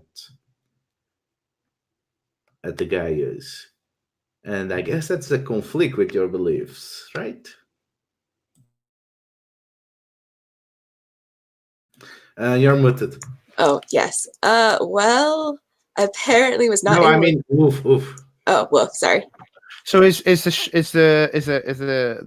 shadowy thing? Is it still moving? Or is it still alive? Or is it? It stands in front of you. You can attack it again, but at the same point, someone is threatening Gaius. So I've got two conflicting beliefs there. So I think Gaius is now in jeopardy because of me. It takes priority, and the one holding the crossbow, I'm not going to use the explosive, so the smart ammo part of it this time. But again, I'm going to try and defend them. I'm going to do that. Again, I'm going to try and neutralize it in a principle that what I want to do this way is shred that crossbow. Good. So go for it.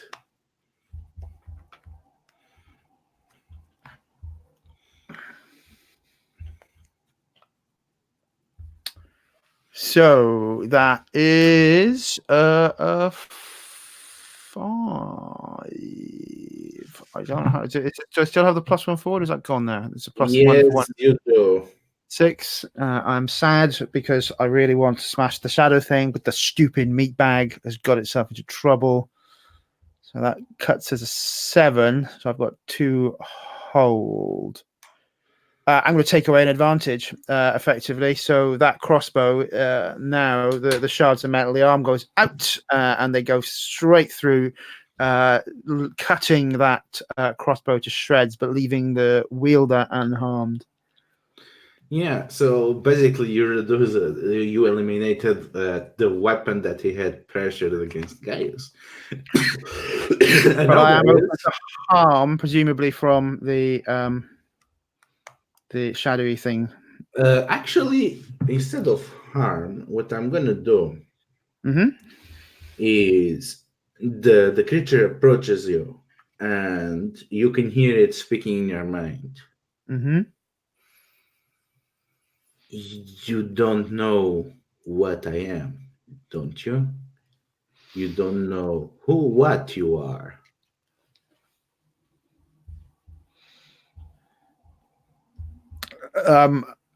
Well, I don't know if it will respond to this thing, but it's right. It is right, and emotionally, I takes that. It's something more primal in it at the moment. I don't think it's got time to reflect now, and it will reflect later. Yeah. So the thing that it does is it's going to ask you a question, Okay. as an MC question. That's Sure. going to be the harm it inflicts. So it's going Calm. to be about, so who created you? And you start to get, it starts to make sense as it speaks to you. You want me to answer that? Yeah.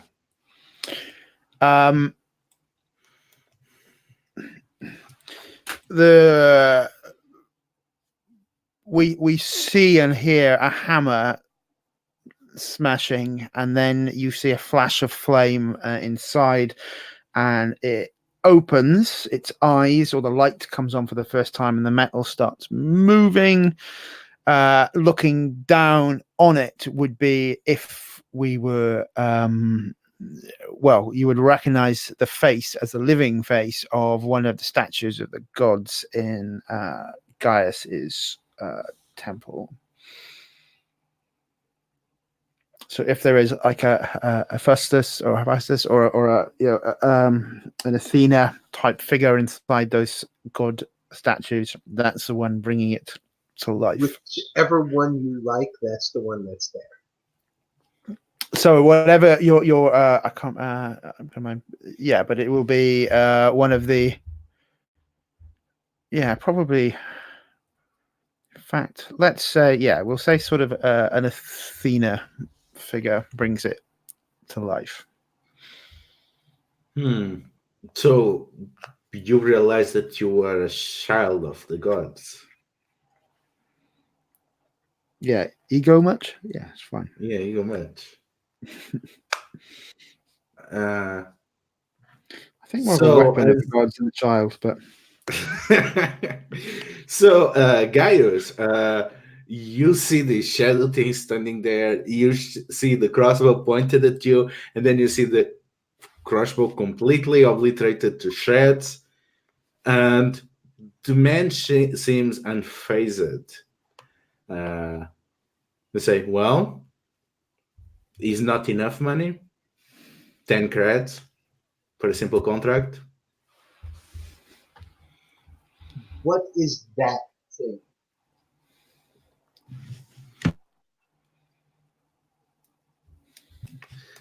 That thing is someone which I am supposed to sign a contract to.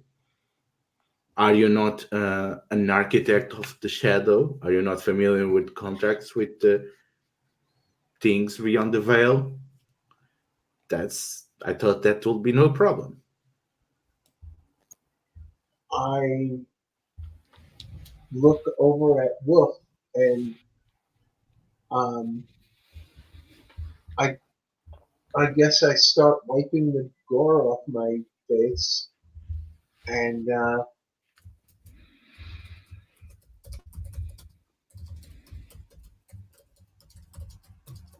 what's happening is my question.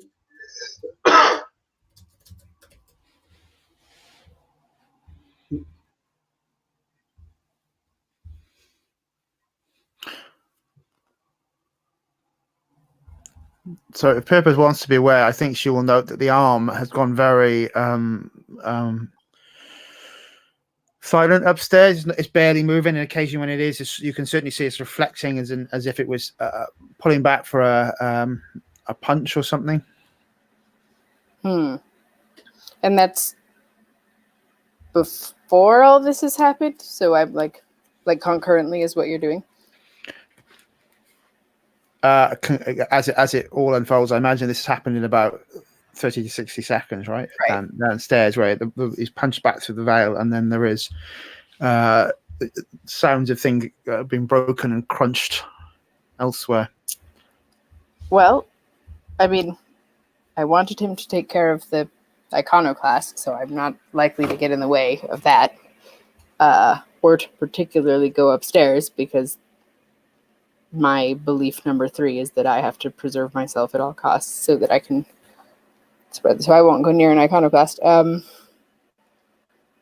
don't think I should talk to the arm while it's engaged in combat. That seems like it would be rude and distracting.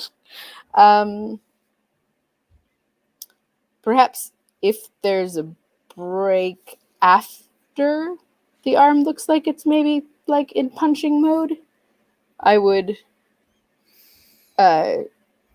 say, like, Wolf, what's going on? Has the threat been neutralized? And see how the arm would respond to that. So I think that signing this contract would be a violation of some contract I had previously signed. It appears that the gods reject my ability to officiate this contract, you'll have to find someone else to do it for you. And I leave him his money. He puts another bag, doubling the value to 10 cred. Please. You are not aware of the danger that we are all in if this contract does not happen. You think that thing is dangerous now? You cannot believe how dangerous it can become if the contract is not signed. You'll need to explain in more detail for me to take it. I can explain everything on time, but time is not something that we have. I think Ligaya is watching this, and like, I think that like, because she knows that the man was like fearful and angry, and I think I want to know whether or not like he's continuing to put this money on there because he's afraid. Well, he's afraid of the thing, but is he like being forced to keep putting more and more silver on the table by the creature? Like, is he doing this of his own will? I don't know what mechanically that would be, though. Don't you have a flow move for that? I don't know how to use flow as part of the problem. Is it? Let's see. I have absorb, which is let's see.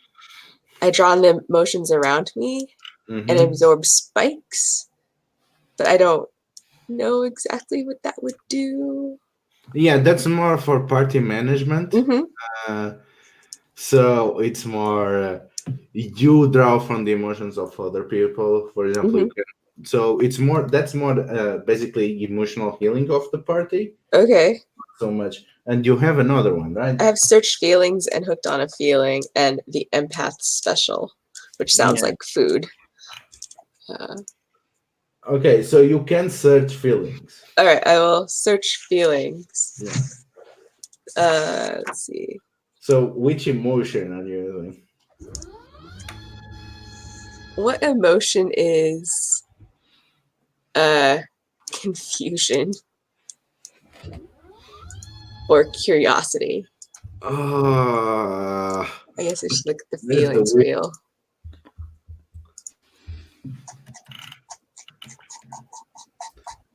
I keep losing the wheel. I think I should just save the wheel as its own image. I don't know where it is either. Oh, there it is. I never found it. Confusion. Oh, they're stupid. Yeah, sad could be one. No. Bewildered. Confused, scared. Okay. I continue to be scared. X-ray. All right, so that is still +1.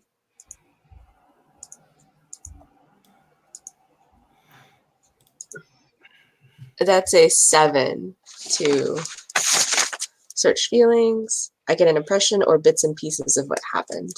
Oh, you get the feeling that the man is still there, and you see a distant land that you don't recognize the architecture, and you see him given the gold, the silver, and introduce it to the woman, and you see bits of him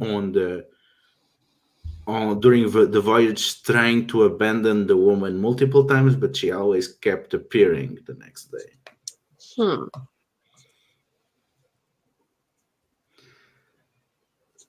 I think someone was going to shoot something. It's as I'm close to it now. That question is just totally aggravated the construct, and it the metal shards it sort of whips them back and strikes, or try attempts to strike this figure again. Am I now in a duel rather than trying to neutralize it. A duel? I thought duel was between PCs. I'm not sure. Are you trying to attack the shadowy figure or the man? The shadowy thingy. The man has been neutralized, at least from weapons. He's no longer a threat. Or is it might be neutralized? Is it a duel between two PCs? Just Single combat with another, I think it says. Yeah, you can use with duel. You can use duel instead. So we engage the shadow ring. Yeah. Do I currently have the upper hand? Yes. Am I better trained than them? Yes. Does my equipment give you a particular advantage for this conflict? Yes. Ooh.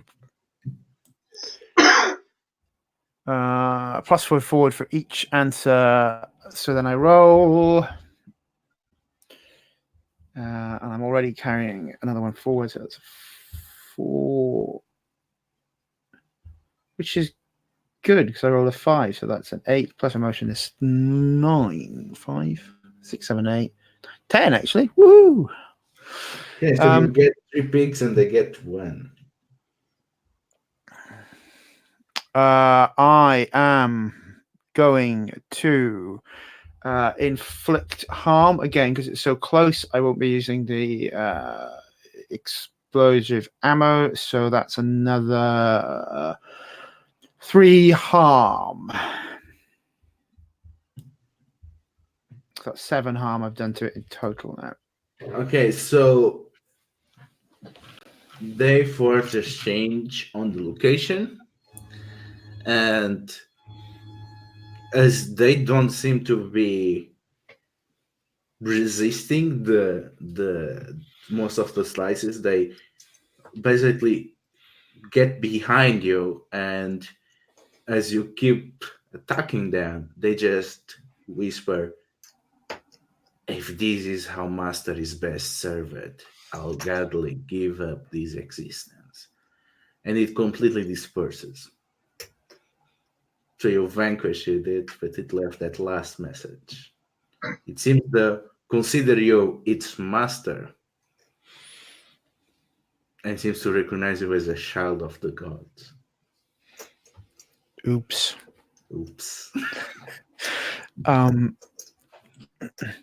The shards of metal then will encircle the man with the money, not attack him, but just encircle him, waiting for instruction. I mean, the man is even more afraid. I don't need to be Ligaya to tell you that. I guess Purple's better get an update now because... Well, in that case, the update is what's the word I'm looking for? The person, the creature that would demand contract with the shadow is my prisoner. Shall I destroy it?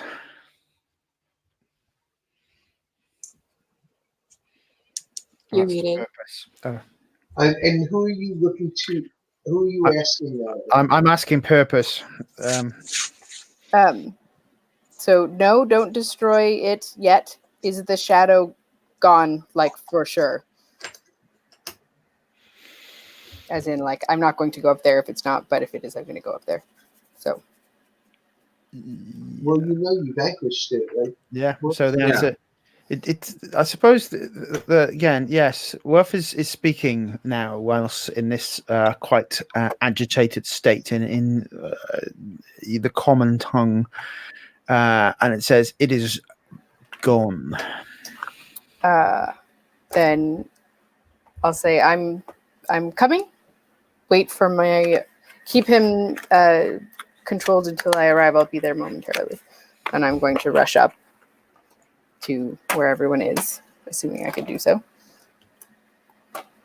I know that they were in like a construct world, so I don't know if I could just walk. No, the construct world is out. Okay. So yeah, I'm gonna rush up. It's just when you enter the grotto, instead of walking into a bathhouse, you suddenly find yourself on a temple on the top of a mountain. Weirder things have happened to me like in the last 24 hours. I'm not too phased. I'm gonna either if the hand follows me, then great. Otherwise, I'm gonna scoop it up and carry it. But one way or another, the hand and I are going upstairs or downstairs. Yes, but you wind up on top of a mountain. The man is completely lost his mind. He keeps going to Gaius. The contract still can happen. It is the best for everyone. Please just take the money and officiate the contract. It will be back. Gone. It always comes back. Don't you understand? It always comes back. Okay, who here could tell me what happened? Because I only have what I got through the arm, which is like minimal. So, the Gaia, what's going on? I explain basically as much as I can get that man really wanted this contract so that he could get away from the creature, which is, I guess, an iconoclast. Though I don't know if I would say it in that phrase. And Wolf took care of the shadow. There was a shadow thing, and this guy wanted to make a contract with it? From what I can tell, he was just and from what he's saying, it sounds like he can't get away from the shadow creature. Well, then he is perhaps an ally. We shall have to investigate. First of all, I want to turn to Wolf and thank him for his service and say, you have honored our ancestors and protected our legacy well, and I thank you on behalf of our, I don't want to say our people because, don't want to be rude, but on behalf of the order, I thank you for your service in this matter, because even constructs deserve, credit where credit is due. I'm going to turn to the guy who's babbling, you're saying? He's insisting to Gaius, hey, just go ahead and make this contract. Guy, look at me. Hello? Who are you? I am someone you should probably listen to if you would like to stop being circled by shards of metal. You cannot kill me. Why not? Well, you will be killing me on your backyard. Hard to explain a murder on your home. I don't live here. Well, don't you care about the others? We can take you somewhere else and kill you. We can argue semantics all you like. The point is that you are our prisoner and that you should listen to what I have to say. So I'm not going to kill him. I have someone else who can kill him. And I'm not actually... Anyway, stop interrupting me in chat. I'm distractible. The point is I'm trying to get this guy's attention, right? Not that I'm actually threatening him, really. His attention is now on him. On you, I mean. Oh, okay. So, what is this contract you're babbling about? It will be a simple cohabitation contract. Cohabitation how? Where? Well, I would say that I will accept their presence. That you would what? I'm sorry? That I'm accepting their presence around me. No, I think that's a good idea. Well, their presence is forced on me anyway, at least in this way. The limits of what they might do to me are delimited by the contract. How are you involved with them in the first place? He does not want to answer that. He seems to say. It was matters of state. I'm going to give this guy a look that says, are you seriously going to give me that bullshit. And then I'm going to try to use some sort of move on him. Let's see what I have. I don't think I have any. While you're doing it, so why suddenly you start feeling a new emotion? And what is it? I don't. Whoa, sorry. I don't think it has used its full power on its weapon since it's reawoken, and it realizes that it is a weapon, and it is destructive. Looking around all the carnage in the room, and it feels powerful. It has served, and it was thanked, and it knows its purpose is still just a construct. Have you found it, Pearl? I would like to probe. Okay, how are you feeling? You seem very confident. Yeah, I would say I'm feeling powerful at this point. Okay, roll it powerful.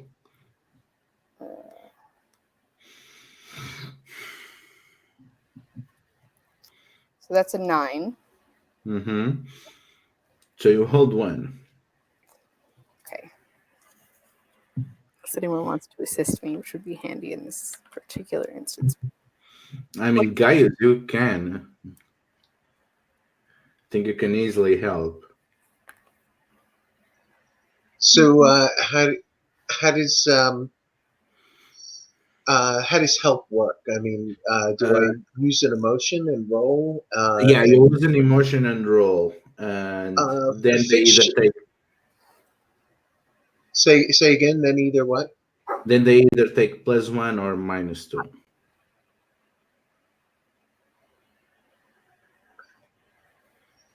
I don't think I feel scared anymore. Mm-hmm.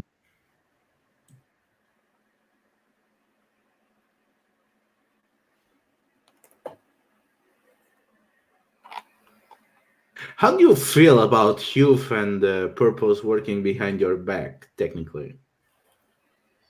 Yeah. It's back, really. Okay. Well, yeah, he literally was standing behind me when he cut that shadow creature. But I do know that. Oh, I have a pretty detailed oath, I believe, in my protection spells to defend purpose. And so I realized that these individuals were trying to get me to violate uh, one of my contracts, one of my oaths, without me knowing it, and so I'm pretty pissed off.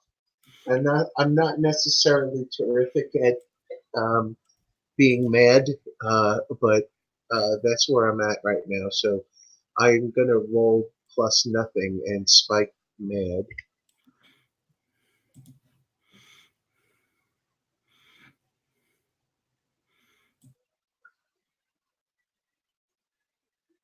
Is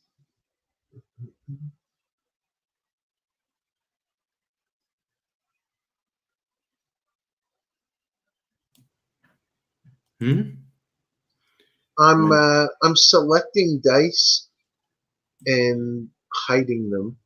No, that didn't work. I don't know how to get rid of dice once I've rolled them, so I'm going to stick them in the corner there. You just press delete. Should work if you select them. Okay, so it looks like I'm not very helpful. I got a 6. Okay, so I have a you're not 6 plus 0. Okay, so you only get one. You only get to ask one question then.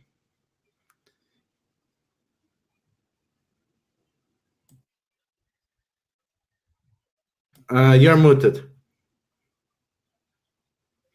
Oh, sorry, wrong button. Okay. I'm going to ask. No, I really want to go through one thing.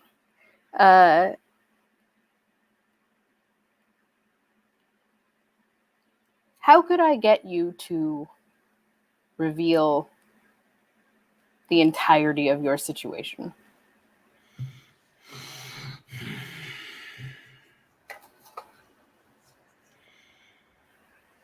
Okay, before I answer that, Gaius, the silver on the table, you recognize it as being the symbol of one of the great empires of the world. So, what is the one thing that Gaius knows about that empire?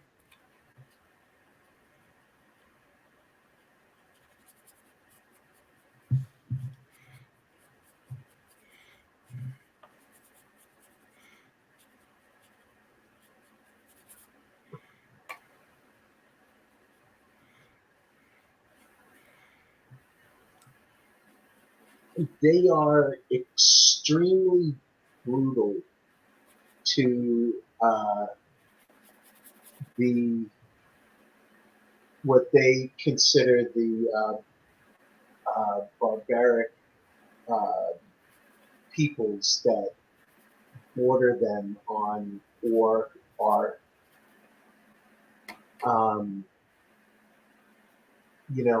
living in communities within their empire, that they feel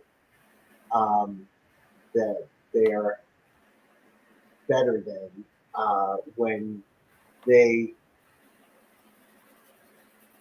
see any kind of transgression from those other communities. They their retribution is brutal and harsh and violent and bloody. And Ligaya, what is the one thing that Ligaya knows about that same empire?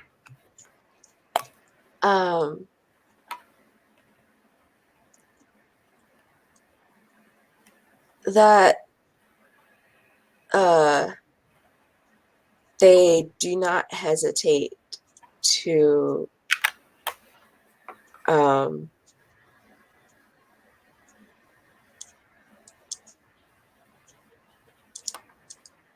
I don't remember if the other empires have access to the veil, but they do not hesitate to make pacts with those creatures in pursuit of that brutality. And what is the one thing that Hugh knows about the origins of this empire?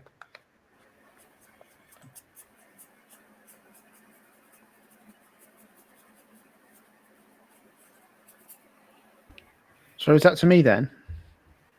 Yeah. The What is origin. the oldest thing that Hugh recalls about this empire? That our borders were of as far as the veil could imagine. And purpose. Why does the empire hates your order?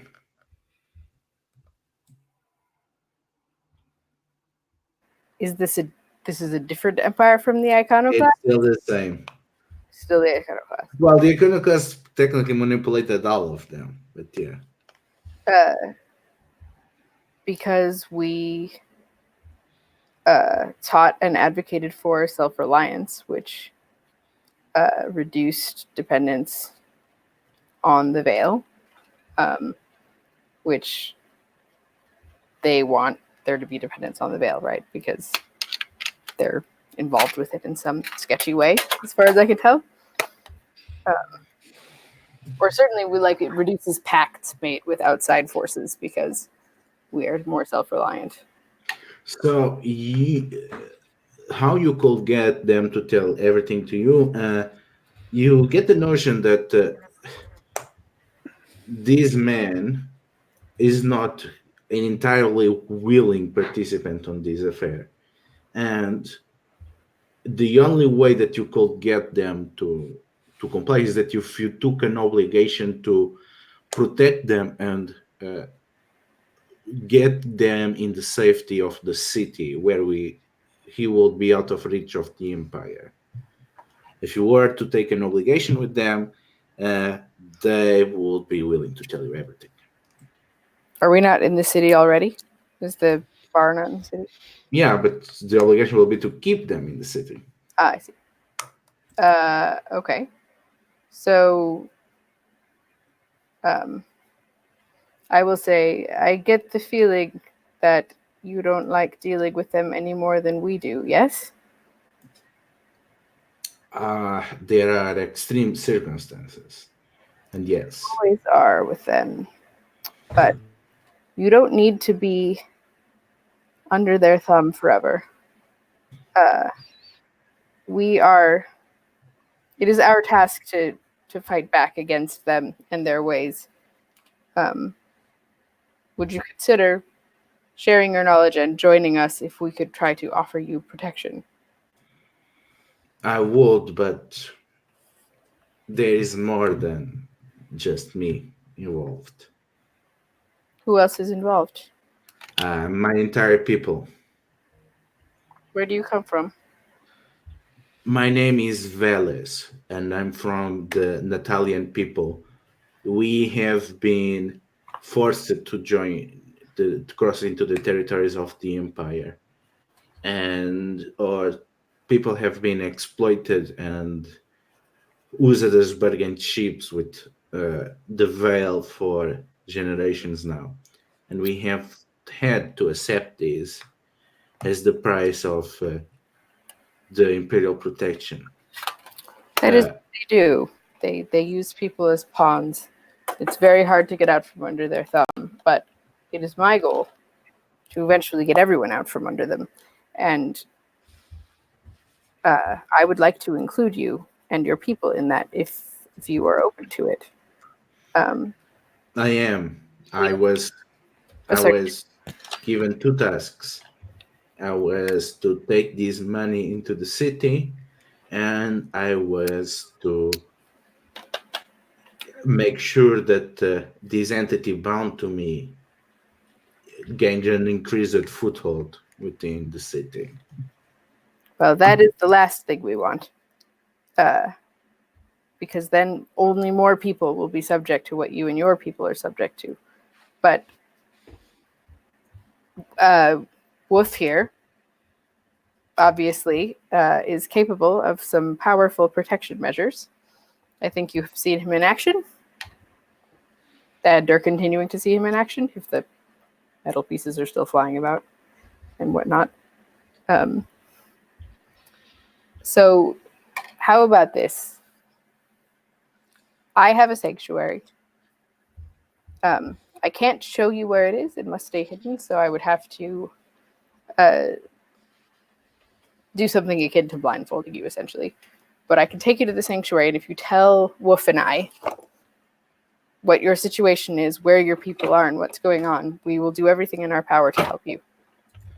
They are deep into the Empire, but I'm sure we could find someone here that could help taking them into the city. And we are way past time. All right. So I guess we're gonna close with this. As you get that purpose, you get the feeling that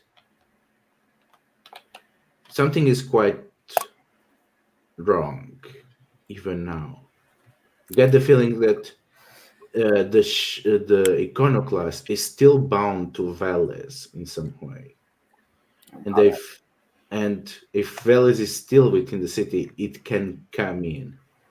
So you get the feeling that you need to find one way to break this bond somehow, or should anything else fail, kill Veles.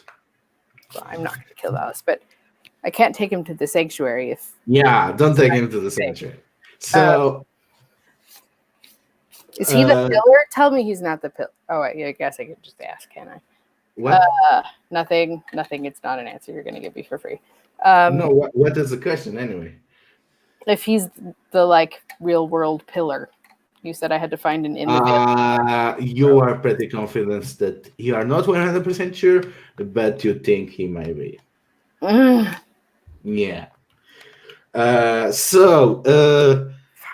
go through beacon belief rewards. So let's go to everyone believes and to see if they were tested or got into trouble. So let's do in characters order. So the architect, a deal is a deal. I like to uncover secrets. I deserve to unwind after work. Opinions, Marcus?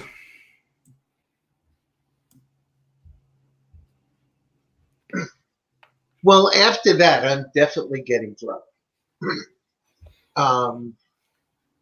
Once all this is settled down. Deal is a deal got tested for sure. Yeah, for sure. Because you had to choose between two deals. And I think Purpose and Magaya dug deeper than I managed, but the secret was uncovered. Yeah. So you also get that. So also you get 2 XP from this too. And you need to party hard next time because you deserve it. Yes, I do. Next, we have our empath. So people are ruled by their emotions. I should help people navigate the emotions. I need to keep my emotions under control. Well, that definitely got you in trouble. So you get 2 XP from that one. Where should I keep track of this? Somewhere? I'll just start like a thing here. What is wrong with this shit? It's got some problems. Yeah. Okay. So yeah. So you 2 XP from that, and the others 2. Do you think they? Yeah. apply? I don't think I helped anyone navigate their emotions really, and I don't know. People still seem to be ruled by emotion, at least that man Yeah, I did. think you get 1 XP from that because honestly, if you did not keep a close check on the emotions of Veles, probably Veles will just have been killed because Alright. you will not have a good read on his emotional status. Okay.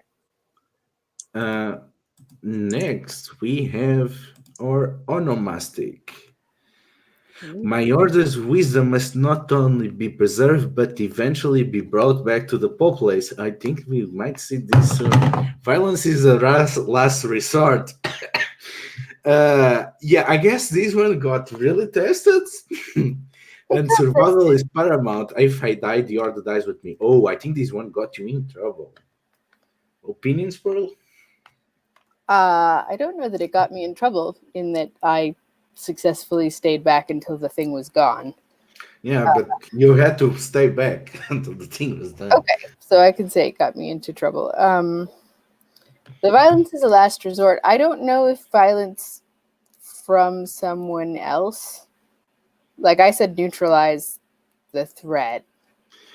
I'm pretty much the one suggesting it. So it tested it a bit. I suppose. I did defending the vestiges of the order, including Wolf and I, is like allowed as my violence is last, and it's never out of anger or with malice, and it wasn't. It was to.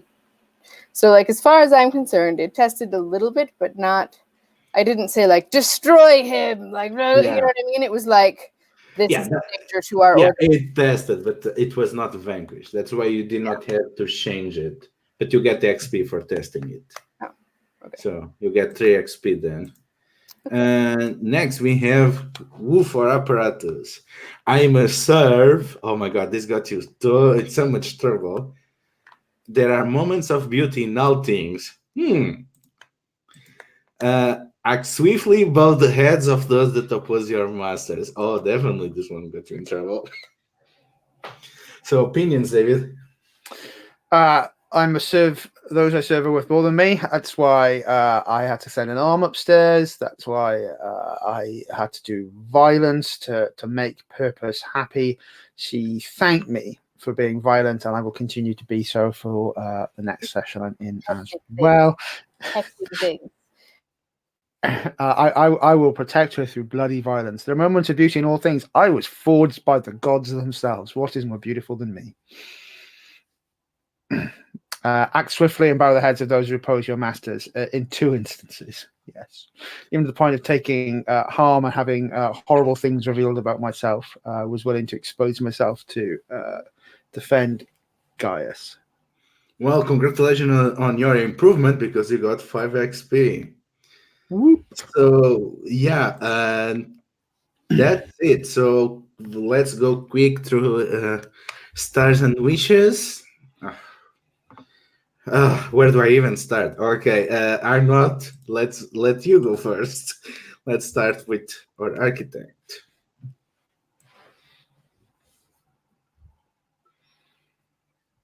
Stars and wishes. I really like how we're all contributing and adding parts to the story.